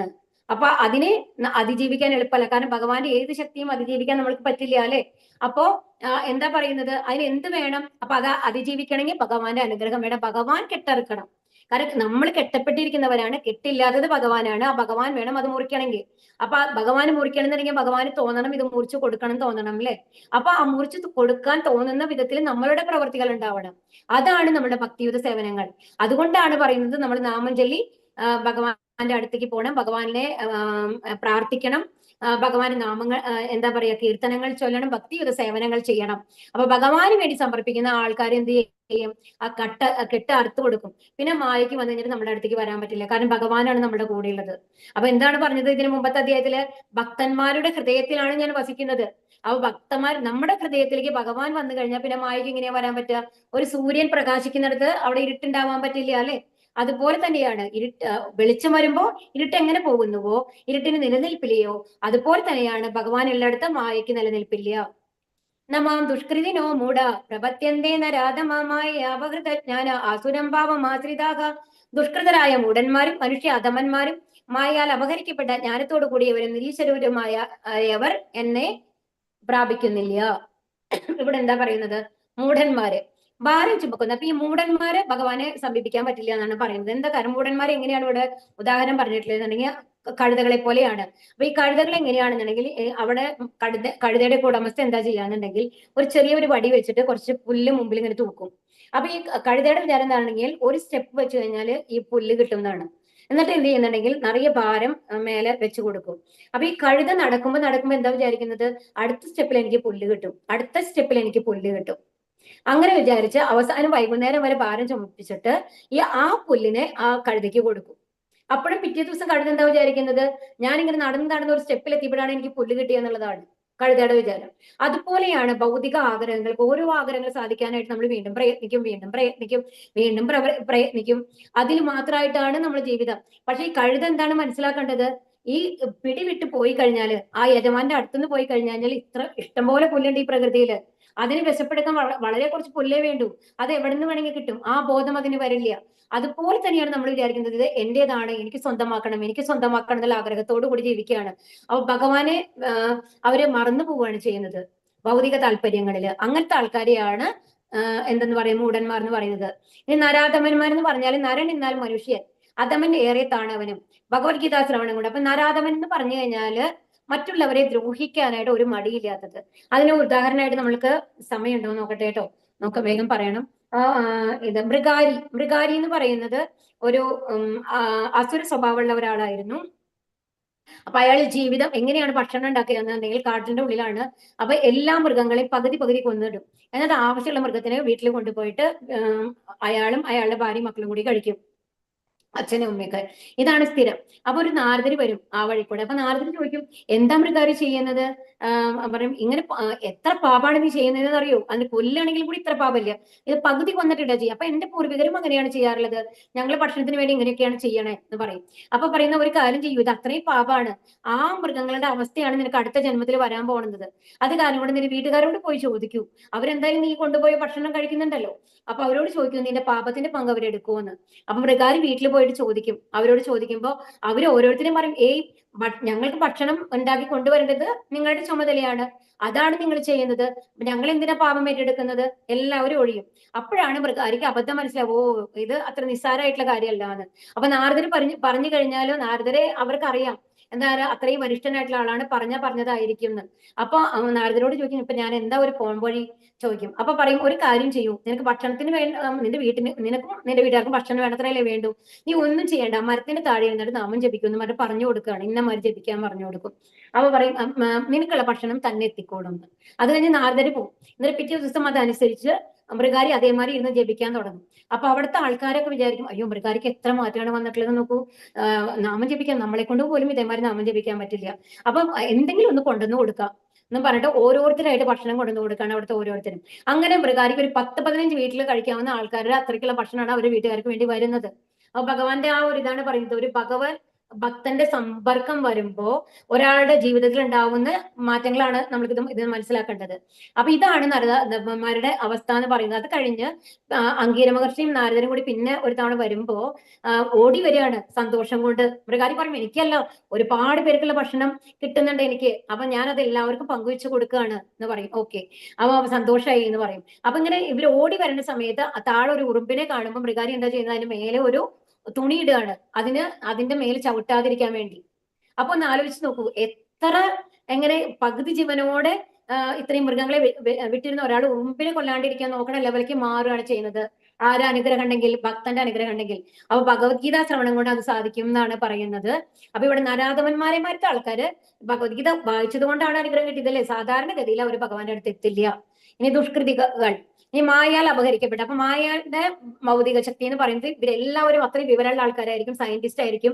അപ്പൊ അവരെന്താണ് വിചാരിക്കുന്നത് എന്നുണ്ടെങ്കിൽ നമ്മളുടെ വിവരം കൊണ്ടാണ് നമ്മൾ എല്ലാ കാര്യങ്ങളും ചെയ്യുന്നത്, ഈ ബുദ്ധി എന്റേത് തന്നെയാണ്, ഇതെല്ലാം കെമിക്കൽ റിയാക്ഷൻ കൊണ്ടാണ് ഈ ഭൂലോകം മുഴുവൻ ഉണ്ടാക്കിയിട്ടുള്ളത്, അതുപോലെ നമ്മുടെ ബുദ്ധി പ്രവർത്തിക്കുന്നതും അങ്ങനെയാണ്. അത് കുറച്ച് കഴിയുമ്പോൾ ഡിറ്റീരിയോറേറ്റ്, അതായത് ക്ഷയിച്ചു കഴിയുമ്പോൾ നമ്മുടെ ജീവിതം അവസാനിക്കുകയാണ്. അങ്ങനത്തെ പോളിസിയിൽ ഭഗവാന്റെ അടുത്തേക്ക് വരാത്ത ആൾക്കാരാണ് ദുഷ്കൃതികൾ എന്ന് പറയുന്നത്. ഇനി ആസുര സ്വഭാവികൾ എന്ന് പറയുന്നത് അവർ തികച്ചും നാസ്തികരാണ്, അവർക്ക് ഭഗവാൻ എന്നുള്ളതില്ല. അപ്പൊ എന്ത് വേണമെങ്കിൽ ചെയ്യാം, ആരെ കൊല്ലാൻ പിടിക്കാം, എന്ത് വേണമെങ്കിൽ ചെയ്തു കഴിഞ്ഞാൽ അതായത് ഈശ്വരനെ ഇല്ല. കാരണം ഈ ഒരു ജന്മത്തോടു കൂടി എല്ലാം അവസാനിക്കുന്നു, അപ്പൊ നമ്മളുടെ ഇഷ്ടത്തിന് പ്രവർത്തിക്കാം എന്നുള്ള ഉള്ള ആൾക്കാരാണ് ആസുര സ്വഭാവികൾ. ഈ ടെററിസ്റ്റ് ഒക്കെ അതിലാണ് പെടുക. അപ്പൊ അങ്ങനത്തെ, അപ്പൊ ഇങ്ങനെ 4 പേര്. അപ്പൊ ആരൊക്കെയാണ് ഭഗവാന്റെ അടുത്ത് എത്താത്തവര്? മൂഢന്മാർ, നരാധമന്മാർ, ദുഷ്കൃതികൾ, ആസുര സ്വഭാവികൾ. അത് കഴിഞ്ഞ ചതുർവിധാവ ചന്ദേമാം ജനാസുഹൃതിനോർജുന ആർത്തോ ജിജ്ഞാസുരർത്ഥാർത്ഥി ജ്ഞാനീച്ച ഭരതർഷഭ. ഹേ ഭരതകുല ശ്രേഷ്ഠ, സുഹൃതികളായ 4 കൂട്ടരാണ് എന്നെ ഭജിക്കുന്നത്. ദുഃഖിതൻ, ധനകാംക്ഷി, ജിജ്ഞാസു, പരമസത്യത്തെ അന്വേഷിക്കുന്ന ജ്ഞാനി. അപ്പൊ അതിന് ഉദാഹരണ ആദ്യ ദുഃഖിതൻ. ദുഃഖിതൻ എന്ന് പറയുമ്പോൾ ഇവിടെ ഗജേന്ദ്രനാണ്. അപ്പൊ ഗജേന്ദ്രൻ എന്ന് പറയുമ്പോൾ കഴിഞ്ഞ അതിന്റെ മുമ്പത്തെ ജന്മത്തിൽ ഇന്ദ്രദ്യുമ്ന എന്ന് പറഞ്ഞ ഒരു രാജാവായിരിക്കും ഗജേന്ദ്രൻ. പക്ഷെ ശാപം കിട്ടിയിട്ട് ഡീപ്പായിട്ട് പറയാൻ, വിസ്തരിച്ച് പറയാൻ സമയമില്ല കേട്ടോ, ഞാൻ അതിന്റെ ഒരു ചുരുക്കമായിട്ട് മാത്രം പറയുകയാണ് കാര്യം മനസ്സിലാവാനായിട്ട്. അപ്പോ ഇന്ദ്രദുമ്ന മഹാരാജാവ് അത്രയും നല്ലൊരു രാജാവാണ്, പക്ഷെ ശാപം കിട്ടും. ശാപം കിട്ടിയിട്ട് ആനയായിട്ട് ജനിക്കുകയാണ്. അപ്പൊ എന്താ പറയാ, ആ ആനകളുടെ രാജാവാണ് അവിടെ. അപ്പൊ ഈ പിടിയാനകളും കുട്ടികളൊക്കെ ആയിട്ട് വന്നിട്ട് ഒരു ഇതിൽ പുഴയിൽ തന്നെ കുളിക്കാൻ വരികയാണ്. അപ്പൊ കുളിച്ചു കഴിയുമ്പോൾ, അല്ല കുളത്തില് കുളിക്കാനായിട്ട് വന്നു കഴിഞ്ഞ് കുറച്ചു നേരം കഴിയുമ്പോൾ കാലം ഒരു മുതല പിടിക്കുകയാണ്. ആ മുതലയും ഒരു ഹൂക്കു എന്ന് പറഞ്ഞിട്ടുള്ള ഒരു ഗന്ധർവനായിരിക്കും അതിന് മുമ്പത്തെ ജന്മത്തില്. അതും ശാപം കിട്ടിയിട്ടാണ് എന്താവുന്നത്, മുതലയാവുന്നത്. ഈ മുതല പിടിയേ വിടില്ല ആനയുടെ. അപ്പൊ പിടിയാനകളൊക്കെ കുറെ ഹെൽപ്പ് ചെയ്യാൻ നോക്കും, കാര്യമില്ല. വൈകുന്നേരം അവരൊക്കെ തിരിച്ചു പോകും. ആനയ്ക്ക് ഒരു രക്ഷയില്ല. അവസാനം അങ്ങനെ എന്താ താഴത്തേക്ക് അങ്ങനെ ചാവും എന്നുള്ള ഒരു ലെവല് വരുമ്പോ എന്താ ചെയ്യേണ്ടതെന്ന് അറിയില്ല. അപ്പോഴേക്കും പൂർവ്വജന്മത്തിന്റെ ആ ഓർമ്മ വന്നിട്ട് ആ ഒരു ശ്ലോകം ചൊല്ലുകയാണ് ഭഗവാൻ. ഇന്ദ്രദുന മഹാരാജ് അത്രയും ഭക്തനായിരുന്നല്ലോ. അപ്പൊ അങ്ങനെ ശ്ലോകം ചൊല്ലിയിട്ട് അവിടെ അടുത്തുള്ള ഒരു താമര പൊട്ടിച്ചിട്ട് അങ്ങനെ ഇതാണ് ഭഗവാനെ സമർപ്പിച്ചുകൊണ്ട് ഇതാണ്. അവിടെ വിഗ്രഹങ്ങൾ ഉണ്ടായിട്ടല്ല, അങ്ങനെ വിചാരിച്ചിട്ട് അങ്ങനെ ഇതാവാണ്. അപ്പൊ തന്നെ ഭഗവാൻ വരും എന്നാണ് പറയുന്നത്. ഇങ്ങനെ ഗരുഡന്റെ പുറത്ത് വന്ന് ഗരുഡനെ പോലും വിട്ട്, വേഗം വരാനായിട്ട് ഗരുഡനെ പോലും വിട്ട് വസ്ത്രങ്ങൾ ഉപേക്ഷിച്ച് വന്നു എന്നാണ് പറയുന്നത്. എന്നിട്ട് മുതലയുടെ കാല് അല്ല വായ അങ്ങനെ പിടിച്ചു മാറ്റുകയാണ്. അപ്പൊ മുതലയ്ക്കാണ് ആദ്യം മോക്ഷം കിട്ടുന്നത്, അതിനുശേഷം ത്രിദുപ്ന മഹാരാജന് മോക്ഷം കിട്ടും. അപ്പൊ ഇതാണ് ദുഃഖിതന്മാര്. ഇനി ദ്രൗപദിയുടെ കഥ എല്ലാവർക്കും അറിയാമല്ലേ, വസ്ത്രാക്ഷേപം ചെയ്യുമ്പോൾ എന്താണ് ഏറ്റവും അവസാനമാണ്. ആദ്യം ഭർത്താക്കന്മാരെ നോക്കും, അവിടെ ചുറ്റുമുള്ള സഭയിലുള്ള ആൾക്കാർ, ഭീഷ്മ പിതാമഹരെ, ദ്രോണരെ എല്ലാവരെയും നോക്കും, വന്നിട്ട് അഭ്യർത്ഥിക്കും, രക്ഷിക്കും. പക്ഷെ ആരും ഒന്നും ചെയ്യുന്നില്ല അല്ലെ. അപ്പൊ അത് കഴിഞ്ഞിട്ട് എന്താണ്, സാരിയുടെ പിടിച്ചു വെച്ചൊക്കെയായിരുന്നു അവസാനത്തെ പിടി വിടാണ്ടിരിക്കാനായിട്ട്. അപ്പൊ അവസാനം രക്ഷയില്ല എന്ന് കാണുമ്പോഴാണ് കൈ രണ്ടും ഉയർത്തിയിട്ട് ശരണാഗതി ഭഗവാനെ വിളിക്കുന്നത്. അപ്പൊ ആ സമയത്താണ് ഭഗവാൻ വരുന്നത്. അപ്പൊ അതെന്താണ് മനസ്സിലാക്കേണ്ടത്, നമ്മൾക്ക് ചെയ്യാൻ പറ്റും എന്നുള്ളതിനേക്കാളും കൂടുതൽ ഭഗവാനാണ് എല്ലാം ചെയ്യാൻ സാധിക്കുക. ഭഗവാനിൽ ഫുൾ സമർപ്പിക്കുകയാണെങ്കിൽ ഭഗവാൻ വന്ന് സഹായിക്കും. നമ്മുടെ ഉള്ളിൽ അഹങ്കാരം അടുത്തോളം കാലം ഭഗവാന് നമ്മളെ സഹായിക്കാനുള്ള ഇത് കുറവാണ്. ഞാൻ എന്നുള്ള ഭാവം കുറച്ച് മാറണം എന്നുള്ളതും കൂടി ഇതിൽ കാണിക്കുന്നുണ്ട് കേട്ടോ. അപ്പൊ അങ്ങനെ ദുഃഖിതരാകുമ്പോൾ അത് കഴിഞ്ഞിട്ട് ഇനി അടുത്തത് കാണുന്നത് സുഖദേവ ഗോസ്വാമിയാണ്. സുഖദേവ ഗോസ്വാമി വന്നിട്ട് ഒരു രാധാദേവിയുടെ തത്തയായിരുന്നു. അപ്പൊ അവിടെ നിന്ന് എന്താണ് ഈ അവര് വിഹരിക്കാനുള്ള സ്ഥലങ്ങളൊക്കെ രാധാകൃഷ്ണന് കാണിച്ചു കൊടുക്കുക തുളസി മഹാറാണിയുടെ ചുമതലയാണ്. പക്ഷെ ഒരു ദിവസം ഈ തത്ത, രാധാദേവിയുടെ തത്തയാണ്, ആ തത്ത ഒരു മനോഹരമായിട്ടുള്ള സ്ഥലം കാണുമ്പോൾ രാധാദേവിയോട് വന്നിട്ട് പറയും, ഇന്ന് ഈ സ്ഥലത്ത് നിങ്ങൾ പോയിക്കോളൂന്ന്. അപ്പൊ രാധാദേവി പറയും, അങ്ങനെ പറയാനുള്ള അധികാരം നിനക്കില്ല, നീ തുളസി ദേവിയാണത് പറയണത്, നീ തുളസി ദേവിയോടാണ് പറയേണ്ടിയിരുന്നത്, അതുകൊണ്ട് അതിനൊരു ഇതുണ്ട്, അപ്പൊ നിനക്ക് എന്താണ് ഭൂമിയിൽ പോയി ജനിക്കേണ്ടി വരും എന്ന് പറയുകയാണ്. അപ്പൊ ആ തത്ത അവിടുന്ന് പറന്നു പോകുമ്പോ പാർവതി ദേവിയും ശിവദേവനും കൂടി ഇരുന്ന് ഭാഗവതം കഥ പറയുന്ന അതിനുള്ള ഒരുക്കത്തിലാണ്. അപ്പൊ പാർവതി ദേവിയോട് പറയും, മൂളണം എന്ന് പറയും, ഞാൻ കഥ പറയാമെന്ന്. അപ്പം പാർവതി ദേവി ഉറങ്ങിപ്പോവും, ഈ തത്തയാണ് മൂളിക്കൊണ്ടിരിക്കുന്നത്. അവസാനം ശിവദേവന് മനസ്സിലാവുമ്പോ തത്തയെ തുരത്തിയിട്ട് വരികയാണ്. അപ്പൊ ഈ തത്ത താഴെ വരുമ്പോ വ്യാസമഹർഷിയുടെ ആശ്രമത്തിൽ എത്തുമ്പോ ഭാര്യയുടെ വായ ഇങ്ങനെ തുറന്നിരിക്കും, കൊട്ടുവായ ഇടാനായിട്ട്. അപ്പൊ അതിന്റെ ഉള്ളിൽ കയറുകയാണ്. അതൊക്കെ ദിവ്യഗർഭങ്ങളാണ്. അപ്പൊ അങ്ങനെ സുഖദേവ ഗോസ്വാമി അങ്ങനെ ഗർഭത്തിൽ വരികയാണ്. അപ്പൊ എന്നിട്ട് ഒരിക്കലും പുറത്തു വരുന്നില്ല. എന്തുകൊണ്ടാണ് പുറത്തു വരാത്തത്? അപ്പോൾ മായ പിടിക്കും പുറത്ത് വന്നാന്നും പറഞ്ഞിട്ട്. എന്നിട്ട് ഭഗവാൻ പ്രത്യക്ഷപ്പെട്ട് കൺവിൻസ് ചെയ്യാണ് ഒരിക്കലും മായ പിടിക്കില്ല എന്ന് പറഞ്ഞാണ് സുഖദേവ ഗോസ്വാമി പുറത്തു വരുന്നത്. സുഖദേവ ഗോസ്വാമി ജ്ഞാനിക്ക് ഉദാഹരണമാണ്. എല്ലാ അറിവുകളോടും കൂടിയിട്ടാണ് സുഖദേവ ഗോസ്വാമി ഉള്ളത് ജനിക്കുമ്പോൾ തന്നെ. അതുപോലെ തന്നെ ഇവിടെ കാണിക്കുന്നത് പരീക്ഷിത്ത് മഹാരാജാവാണ് അല്ലേ? അത് അല്ല സോറി അതെ, പരീക്ഷിത് മഹാരാജാവാണ്. അപ്പൊ ഭാഗവതം കേൾക്കാനുള്ള ആഗ്രഹം വന്നത് പരീക്ഷിത് മഹാരാജാവാണല്ലേ. കഥ നമ്മൾ മുമ്പേ പറഞ്ഞു, 7 ദിവസം കേട്ടു അല്ലെ, അതാണ് ജിജ്ഞാസു എന്ന് പറയുന്നത്. അതുപോലെ ഇവിടെ ധ്രുവ മഹാരാജാവ് എന്താണ്, ഉത്താനപാന മഹാരാജാവിന്റെ മകനാണ്, രാജാവ് ആവണമെന്ന് വിചാരിച്ചിട്ടാണ് വന്നത്. എന്നിട്ട് ഒറ്റക്കാലിൽ തപസ് ചെയ്തു, ശ്വാസം പോലും പിടിച്ചിട്ടാണ് തപസ് ചെയ്തത്. എന്നിട്ട് ഭഗവാൻ പ്രസാദിക്കുകയാണ് ചെയ്തത്. അപ്പൊ എന്തിനാണ് രാജാവ് ആവാൻ വേണ്ടിയിട്ട്, ധനത്തിന് വേണ്ടിയിട്ടാണ് വന്നത്. അപ്പൊ അതുപോലെ ഇവിടെ എന്താണ് കാണുന്നത്, ഇവിടെ സുഗ്രീവനെ ബാലിയിൽ നിന്ന് രക്ഷിക്കാനായിട്ട് ഇത് കൊടുക്കുന്നത്, സഖ്യം ചെയ്യുന്നതാണ് ഇവിടെ കാണിക്കുന്നത്. അപ്പൊ ഇതിൽ ഓരോരോ ഭാവങ്ങളാണ് കാണിക്കുന്നത്. ഭഗവാന്റെ ഓരോ ആവശ്യങ്ങൾക്കാണ് വരുന്നത്. അപ്പൊ എന്താണ് ആർത്തോ അർത്ഥ, അപ്പൊ എന്തിനൊക്കെയാണ് വരുന്നത്? പണത്തിന് വേണ്ടി വരുന്നു, ദുഃഖിക്കുമ്പോ വരുന്നു, അറിയാനുള്ള ആഗ്രഹം കൊണ്ട് വരുന്നു, ജ്ഞാനിയായിട്ട് വരുന്നു, ഭഗവാനെ കുറിച്ച് എല്ലാം അറിഞ്ഞിട്ട് വരുന്നു. അതാണ് ഈ 4 കൂട്ടരും ഭഗവാന്റെ അടുത്തെത്തുന്നതാണ്. നമ്മളൊക്കെ ആർത്തോ അർത്ഥാർത്ഥിയിലാണ് വരിക. ബഹൂനാം ജന്മനാം അന്തേ ജ്ഞാനവാൻമാം പ്രപത്യ ദേവാസു ദേവ സർവമിതി സമഹാത്മാസു ദുർലഭക. അപ്പൊ അസംഖ്യം ജനന മരണങ്ങൾക്ക് ശേഷം ജ്ഞാനവാനായ വ്യക്തി സർവജ്ഞനാണ്. കാരണങ്ങൾക്കും കാരണഭൂതനും സർവ്വവ്യാപിയും എന്ന് മനസ്സിലാക്കി എന്നെ അവർ ശരണം പ്രാപിക്കുന്നു. അപ്രകാരമുള്ള മഹാത്മാക്കൾ വളരെ വിരളമാണ്. അപ്പൊ ഇവിടെ എന്താ പറയുന്നത്? അപ്പൊ ഒരുപാട് പുനർജന്മം ഉണ്ടെന്ന് വീണ്ടും പറയുകയാണ് അല്ലെ. അപ്പൊ ജ്ഞാനവാനായിട്ടുള്ള ഭഗവാനെ കുറിച്ചുള്ള ജ്ഞാനം ലഭിച്ച ഒരു വ്യക്തി എല്ലാം അറിയുന്നവനാണ്. അതെന്ന് പറയുന്നത് നമ്മുടെ ഭൗതിക ക്വാളിഫിക്കേഷൻ അല്ല, ഭഗവാനെ കൂടി അറിയുന്നതാണ്. അപ്പൊ എന്താണ് മനസ്സിലാക്കുന്നത്? ഭഗവാൻ എല്ലാത്തിന്റെയും കാരണം ഭഗവാനാണ്. അതുപോലെ എല്ലായിടത്തും ഭഗവാനുണ്ട്. പ്രഹ്ലാദ മഹാരാജാവിന്റെ കഥയിൽ എല്ലായിടത്തും ഉണ്ട് എന്നുള്ളതാണ് കാണിച്ചത് അല്ലെ. അപ്പൊ അങ്ങനെയുള്ള മഹാത്മാക്കള്, അപ്പൊ ഇത് അറിയുന്ന ആൾക്കാർ വളരെ വിരളമാണ്, കുറവാണ്. കാമൈസ്തേ ജ്ഞാന പ്രപത്യന്തേ അന്യ ദേവതാകാതം തം നിയമമാസ്തായ പ്രകൃത്യാനിയദാസ്വയ. ഭൗതിക അഭിലാഷണങ്ങളാൽ അപഹരിക്കപ്പെട്ട ജ്ഞാനത്തോടു കൂടിയവർ ദേവന്മാരെ ശരണം പ്രാപിക്കുന്നു. പ്രത്യേക നിയമങ്ങളും നിബന്ധനകളും അനുസരിച്ച് അവർ സ്വപ്രകൃതിയാൽ ദേവന്മാരെ ആരാധിക്കുന്നു. അപ്പൊ നമ്മൾക്ക് ഭൗതിക ആഗ്രഹങ്ങളുണ്ടെങ്കിൽ എന്താ ചെയ്യുക? നമ്മൾക്കൊരു കുട്ടിയെ കിട്ടണമെന്നുണ്ടെങ്കിൽ നമ്മൾ എന്താ പറയുക, ഒരു വിവാഹമൊക്കെ നടക്കുന്നില്ല എന്നുണ്ടെങ്കിൽ നമ്മൾ അധികവും ശിവദേവന്റെ അടുത്തേക്കാണ് പോകുക അല്ലെ. അസുഖങ്ങൾ വന്നു കഴിഞ്ഞാൽ വേറെ ദേവന്മാരുടെ അടുത്ത് പോകും. ധനത്തിന് വേണ്ടി ലക്ഷ്മി ദേവി അല്ലെങ്കിൽ കുബേരനെ പ്രാർത്ഥിക്കും. അങ്ങനെ കുറെ ദേവതകളെ നമ്മൾ പ്രാർത്ഥിക്കാറുണ്ട് അല്ലെ. അതാണ് ഇവിടെ പറയുന്നത്. അന്തവന്തു ഫലം തേഷാം തദ്ഭവത്യുൽപമേധസാം ദേവാൻ ദേവയജോ യാന്തി മദ്ഭക്തായാന്തി മാമഭി. മൂഢന്മാരാണ് ദേവന്മാരെ ആരാധിക്കുന്നത്. അവർക്ക് കിട്ടുന്ന ഫലമാകട്ടെ തുച്ഛവും ക്ഷണികവും അത്രേ. ദേവന്മാരെ പൂജിക്കുന്നവർ ആ ദേവന്മാരുടെ ലോകങ്ങളിലെത്തും. എന്റെ ഭക്തന്മാരാവട്ടെ പരമോന്നതമായ എന്റെ ധാമത്തിൽ എത്തിച്ചേരുന്നു. കൃഷ്ണാവബോധത്തോടെ ഭഗവത് സേവനത്തിൽ ഏർപ്പെടുന്ന ശുദ്ധ ഭക്തൻ സച്ചിദാനന്ദ അവസ്ഥയിൽ ശാശ്വതമായി വാഴുമെന്നിരിക്കെ ഭക്തന് സിദ്ധിക്കുന്ന നേട്ടവും ഒരു സാധാരണ ദേവ ആരാധകന്റെ നേട്ടവും എത്ര വ്യത്യസ്തമാണ്. ഭഗവാന് പരിമിതിയില്ല, വരദാനങ്ങൾക്ക് എണ്ണമില്ല, കാരുണ്യം അതിരറ്റതാണ്. അതുകൊണ്ട് ശുദ്ധഭക്തനിൽ അദ്ദേഹത്തിനുള്ള കനിവ് അതിരറ്റത് എത്രേ. അപ്പൊ ഇവിടെ എന്താ പറയുന്നത്? ദേവന്മാര്. അപ്പൊ എന്താണ് ഇവിടെ പറയുന്നത് പറഞ്ഞാല് ദേവന്മാർ എന്ന് പറയുന്നത് ഭഗവാന്റെ ഓഫീസേഴ്സിന്റെ മാതിരിയാണ്. അപ്പൊ നമ്മൾ ഭഗവാനോട് പ്രാർത്ഥിച്ചു, അപ്പൊ ഗണപതി ഭഗവാനോട് ഒരു കാര്യത്തിന് വിഘ്നം ഉണ്ടാവരുത് നമ്മൾ പ്രാർത്ഥിക്കുന്നു വിചാരിക്കും. അപ്പൊ എന്താണ് നടക്കുക? ആ ഗണപതി ഭഗവാനോട് കൃഷ്ണ ഭഗവാനോട് ഗണപതി വന്നു കഴിഞ്ഞിട്ട് ആരോടാണ് ചോദിക്കുക? കൃഷ്ണ ഭഗവാനോട് ചോദിക്കും, ഇത് സാക്ഷ്യം ഞാൻ കൊടുക്കാമോ? അപ്പൊ അങ്ങനെ അനുവാദം കിട്ടിയിട്ട് വേണം ഈ ദേവതമാര് നമ്മൾക്ക് തന്നെ. ഒരു പ്രധാനമന്ത്രി എന്ന് പറഞ്ഞാൽ ഒരു കീഴിലുള്ള ആൾക്കാർ എന്ന് പറഞ്ഞാൽ എങ്ങനെയാണ്? അവര് മേലുള്ള ഒരാൾ പറഞ്ഞു കഴിഞ്ഞാലാണ് താഴത്തെ ആൾക്ക് സാങ്ഷൻ ചെയ്യാൻ പറ്റുള്ളൂ അല്ലെ. കാരണം അവരുടെ അധീനത്തിലല്ല എല്ലാ കാര്യങ്ങളും ഉള്ളത്. അതുപോലെ തന്നെയാണ് ഇത്. അപ്പൊ ഒരു ഉദ്യോഗസ്ഥൻ എന്ന് പറഞ്ഞാൽ അതിന് മേലെ മന്ത്രി എന്ന് ഉണ്ടെന്നുണ്ടെങ്കിൽ അയാൾ ഏറ്റവും മേലെ പറയുന്ന ഒരാള് സാങ്ഷൻ ചെയ്താൽ മാത്രമാണ് ഏറ്റവും താഴത്തെ ആൾക്ക് അത് കൊടുക്കാനായിട്ട് സാധിക്കുള്ളൂ. അപ്പൊ നമ്മൾ ഇൻഡയറക്റ്റ് ആയിട്ട് പോവാണ്. അതിന് പകരം നമ്മൾക്ക് വേണ്ട കാര്യങ്ങൾ നമ്മൾ ഭഗവാനോട് നേരിട്ടാണ് പ്രാർത്ഥിക്കണമെന്നുണ്ടെങ്കിലോ അത് ഭഗവാൻ തന്നെ തരും അല്ലെ. അതല്ലേ നല്ലത്. അപ്പൊ ഇവിടെ എന്താണ് പറയണെന്നുണ്ടെങ്കിൽ ഈ ഭഗവത് സേവനത്തിൽ ഏർപ്പെടുന്നത് കൊണ്ട് നമുക്ക് ഭഗവാന്റെ അടുത്ത് എത്താൻ സാധിക്കും. പക്ഷെ ഈ ബാക്കിയുള്ള എല്ലാ ദേവതമാരും ഇപ്പോ ബ്രഹ്മാവിന്റെ ഇതുണ്ടല്ലോ താമരത്തണ്ടിലുള്ള 14 ലോകങ്ങളിലെ ഒരു ലോകമാണ് ദേവലോകം എന്ന് പറയുന്നത്. അവിടെയാണ് ദേവന്മാരെല്ലാവരും ഉള്ളത്. അവർ ഭൗതിക ലോകത്തിലാണുള്ളത്. അപ്പൊ ആ ഭൗതിക ലോകത്തിലുള്ള എല്ലാവർക്കും മരണമുണ്ട്. അപ്പൊ ഈ ദേവന്മാർക്കും മരണമുണ്ട്. അപ്പൊ നമ്മൾ എന്തിനാണ് ഭഗവാനെ പ്രാർത്ഥിക്കുന്നത്? ശരിക്കും ഈ മരണമില്ലാത്ത അവസ്ഥയിലേക്ക് പോവാൻ, ഭഗവത് ധാമത്തിലേക്ക് പോവാന്നുള്ളതാണ് നമ്മുടെ ലക്ഷ്യം അല്ലെ. അത് തരാനായിട്ട് ഈ ദേവന്മാർക്ക് ആർക്കും സാധ്യമല്ല. നമ്മൾക്ക് തുച്ഛമായിട്ടുള്ള കാര്യങ്ങൾ, നമുക്ക് അസുഖം ഒന്ന് മാറ്റി തരൂ, അല്ലാന്നുണ്ടെങ്കിൽ എന്റെ മകളുടെ വിവാഹം കഴിഞ്ഞാൽ വിവാഹം നടത്തി തരും. ഇങ്ങനത്തെ ആഗ്രഹങ്ങളൊക്കെയാണ് ഭഗവാൻ. അത് എന്താണ് ഒരു എന്താ പറയാ വളരെ നിസ്സാരമായിട്ടുള്ള ഈ ആഗ്രഹങ്ങളൊക്കെ സാധിപ്പിച്ചു തരാനാണ് നമ്മൾക്ക് ദേവതന്മാർക്ക് പറ്റുള്ളൂ. അതിനും മേലെ ഇപ്പൊ നമ്മൾക്ക് അറിയാലേ ഹിരണ്യകശിപു എന്താ ഉണ്ടായത്?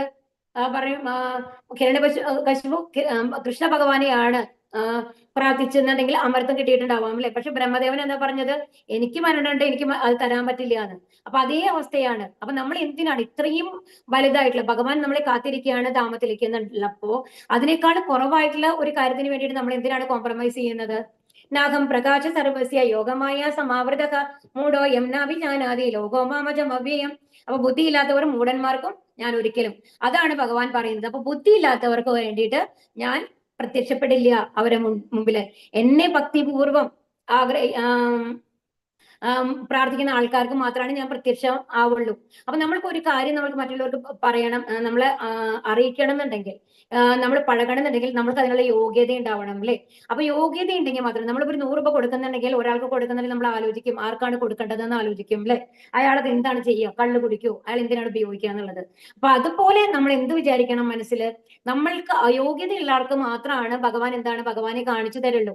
അല്ലാത്ത ആൾക്കാർക്ക് എന്താണ് അയോഗമായ പൊതിയും അവരെ. വേദാകം സമതീതാനി വർത്തമാനാനി ചാർജുന ഭവിഷ്യാണി ച ഭൂതാനി മാം തു ഭേദാന കശ്ചന. പരമപുരുഷനായ എനിക്ക് പണ്ടുണ്ടായതും ഇന്ന് സംഭവിക്കുന്നതും മേലിൽ വരാൻ പോകുന്നതുമായ എല്ലാം അറിയാം. എല്ലാ ജീവാത്മാക്കളും എനിക്ക് സുപരിചിതരാണ്, പക്ഷെ എന്നെ ആർക്കും അറിയാൻ വയ്യ. അപ്പൊ എന്താണ് ഭഗവാൻ പറയുന്നത്? ഭഗവാൻ എല്ലാവരുടെ ഉള്ളിൽ പരമാത്മാവായിട്ടുണ്ട്. അപ്പൊ എല്ലാവരും ചെയ്യുന്ന ഓരോരുത്തർ ചെയ്യുന്ന ഓരോ പ്രവൃത്തിയും ഭഗവാൻ അറിയാം. പക്ഷെ നമ്മളുടെ ഉള്ളിൽ ആത്മാവായിരിക്കുന്ന നമ്മൾക്ക് നമ്മളുടെ ശരീരത്തെ പറ്റി മാത്രമാണ് അറിയുള്ളൂ. അപ്പൊ എന്താണ് പറയുന്നത്? എല്ലാ ജീവാത്മാക്കളെയും ഭഗവാൻ അറിയാം, പക്ഷെ ഭഗവാനെ അറിയാനായിട്ട് നമുക്ക് സാധിക്കൂ? ഇല്ല. അപ്പുറത്തുള്ള ഒരാളുടെ മനസ്സെന്താന്ന് പോലും നമ്മൾക്ക്, ഒരു ജീവാത്മാവിന്റെ മനസ്സെന്താന്ന് പോലും നമുക്ക് അറിയാൻ സാധിക്കില്ല അല്ലെ. അത്രയും എന്താണ് ഇംപെർഫെക്റ്റ് ആണ് നമ്മളുടെ ഇന്ദ്രിയങ്ങളൊക്കെ. യേഷാം ത്വന്തഗതം പാപം ജനാനാം പുണ്യകർമ്മണം തേ ദ്വന്ദ് മോഹ നിർമുക്ത ഭജന്തേ മാം ദൃഢവ്രതാഃ. അപ്പൊ പൂർവ്വജന്മങ്ങളിലും ഈ ജന്മത്തിലും പുണ്യകർമ്മങ്ങൾ ചെയ്തിട്ടുള്ളവർ, അപ്പൊ പൂർവ്വജന്മങ്ങളിലൊക്കെ നമ്മൾ പുണ്യകർമ്മങ്ങളാണ് ചെയ്തിട്ടുണ്ടെന്നുണ്ടെങ്കിൽ എന്താവും? ആ ദ്വന്ദ്ങ്ങളിൽ നിന്ന് നമ്മൾ മുക്തനാകും. അതായത് നമ്മുടെ ശരീരം തന്നെ ഒരു ദ്വന്ദ്മാണ്, സ്ഥൂല ശരീരവും സൂക്ഷ്മ ശരീരവും എന്ന് പറയുന്നത്. അപ്പൊ അതിൽ നിന്ന് മുക്തമാവുക എന്ന് പറഞ്ഞാൽ എന്താണുള്ളത്? നമ്മൾ അതീന്ദ്രിയ ശരീരം കിട്ടിയിട്ട് ഭഗവാന്റെ ധാമത്തിലേക്ക് പോകുക എന്നുള്ളതാണ് ഏറ്റവും വലിയ കാര്യം എന്ന് പറയുന്നത്. അപ്പൊ ഇവിടെ എന്താ പറയുന്നത്? ദൃഢനിശ്ചയത്തോട് കൂടിയിട്ട് ഭഗവാന്റെ സേവനത്തിൽ മുഴുകും. നമുക്ക് ഇത് അറിഞ്ഞു കഴിഞ്ഞാൽ നമ്മൾ എന്ത് ചെയ്യും? ഭഗവാനെ സേവിക്കും അല്ലെ. എന്താ കാരണം? നമ്മൾക്ക് ഇവിടെ നിന്ന് രക്ഷപ്പെട്ട് ഭഗവാന്റെ ധാമത്തിലേക്ക് പോകണം. അപ്പൊ അതിനെന്ത് വേണം? അതിനും ഭഗവാന്റെ നമ്മൾ പുണ്യകർമ്മങ്ങൾ ചെയ്തിട്ടുണ്ടാവണം, ഭഗവാന്റെ കാരുണ്യം ഉണ്ടാവണം. സാധുഭൂതാദി ദൈവം മാം സാധിയജ്ഞം ചയവിദുഹു പ്രയാണ കാലേപ്പി ചമാം തേ വിദുർയുക്ത ചേതസക. എന്നെ അറിയുകയും എപ്പോഴും എന്നെ കുറിച്ചുള്ള ബോധം പുലർത്തുകയും ചെയ്യുന്നവർ ഭൗതിക പ്രപഞ്ചങ്ങളുടെയും ദേവന്മാരുടെയും സർവ്വയജ്ഞങ്ങളുടെയും നിയന്താവായ ഭഗവാനാണ്. ഞാൻ എന്നറിയുന്നവർ മരണസമയത്ത് പോലും എന്നെ സ്മരിക്കും. അപ്പൊ ഇവിടെ എന്താ പറയുന്നത്? എല്ലാ യജ്ഞങ്ങളും നമ്മൾ മുമ്പ് പലതവണ പറഞ്ഞു, എല്ലാ യജ്ഞങ്ങളും എത്തുന്നത് ആർക്കാണ്? ഭഗവാനാണ്. നമ്മൾ ചെടിയുടെ വേരിൽ വെള്ളം ഒഴിക്കുന്നത് പോലെ ഭഗവാന് സമർപ്പിച്ചു കഴിഞ്ഞാൽ എല്ലാ ദേവതകളും സന്തോഷിക്കും. അവ ഭഗവാൻ സമർപ്പിച്ച് ഓരോ പ്രവൃത്തികളും ചെയ്യുക, ഭക്തിയുത സേവനങ്ങൾ ചെയ്യുക, ഹരേ കൃഷ്ണ മന്ത്രം ജപിക്കുക, അതാണ് നമ്മൾക്ക് ജപയജ്ഞം തന്നിട്ടുള്ളത് അല്ലെ. അങ്ങനെ ചെയ്തു കഴിഞ്ഞാൽ നമ്മളുടെ ദുഃഖങ്ങളും ദുരിതങ്ങളും ഉത്കണ്ഠകളും എല്ലാം മാറി നമ്മൾക്ക് ഭഗവാനെ പ്രാപിക്കാനായിട്ട് സാധിക്കും. ഭക്തി യുത സേവനമാണ് ഏറ്റവും ഉത്തമമായിട്ടുള്ളത് എന്നുള്ളതാണ് ഈ അധ്യായത്തിൽ ഓരോ ശ്ലോകത്തിലും ഭഗവാൻ നമ്മൾക്ക് പറഞ്ഞു മനസ്സിലാക്കുന്നത്. ഹരേ കൃഷ്ണ കൃഷ്ണ കൃഷ്ണ ഹരേ ഹരേ, ഹരേ രാമ രാമ രാമ ഹരേ ഹരേ. ഹരേ കൃഷ്ണ. ഹരേ ഹരേ കൃഷ്ണ. കൃഷ്ണ. ഹരേ കൃഷ്ണ. കൽപതരുഭ്യശ്ച കൃപാ സിന്ധുഭ്യേവ ച പതിതാനാം പാവനേഭ്യോ വൈഷ്ണവേഭ്യോ നമോ നമഃ. അനന്തകോടി വൈഷ്ണവൃന്ദ കീ ജയ, വിഷ്ണുപാദ കീ ജയ, ഗുരു മഹാരാജ് കീ ജയ. ഹരേ കൃഷ്ണ. ഹരേ കൃഷ്ണ. ഹരേ കൃഷ്ണ.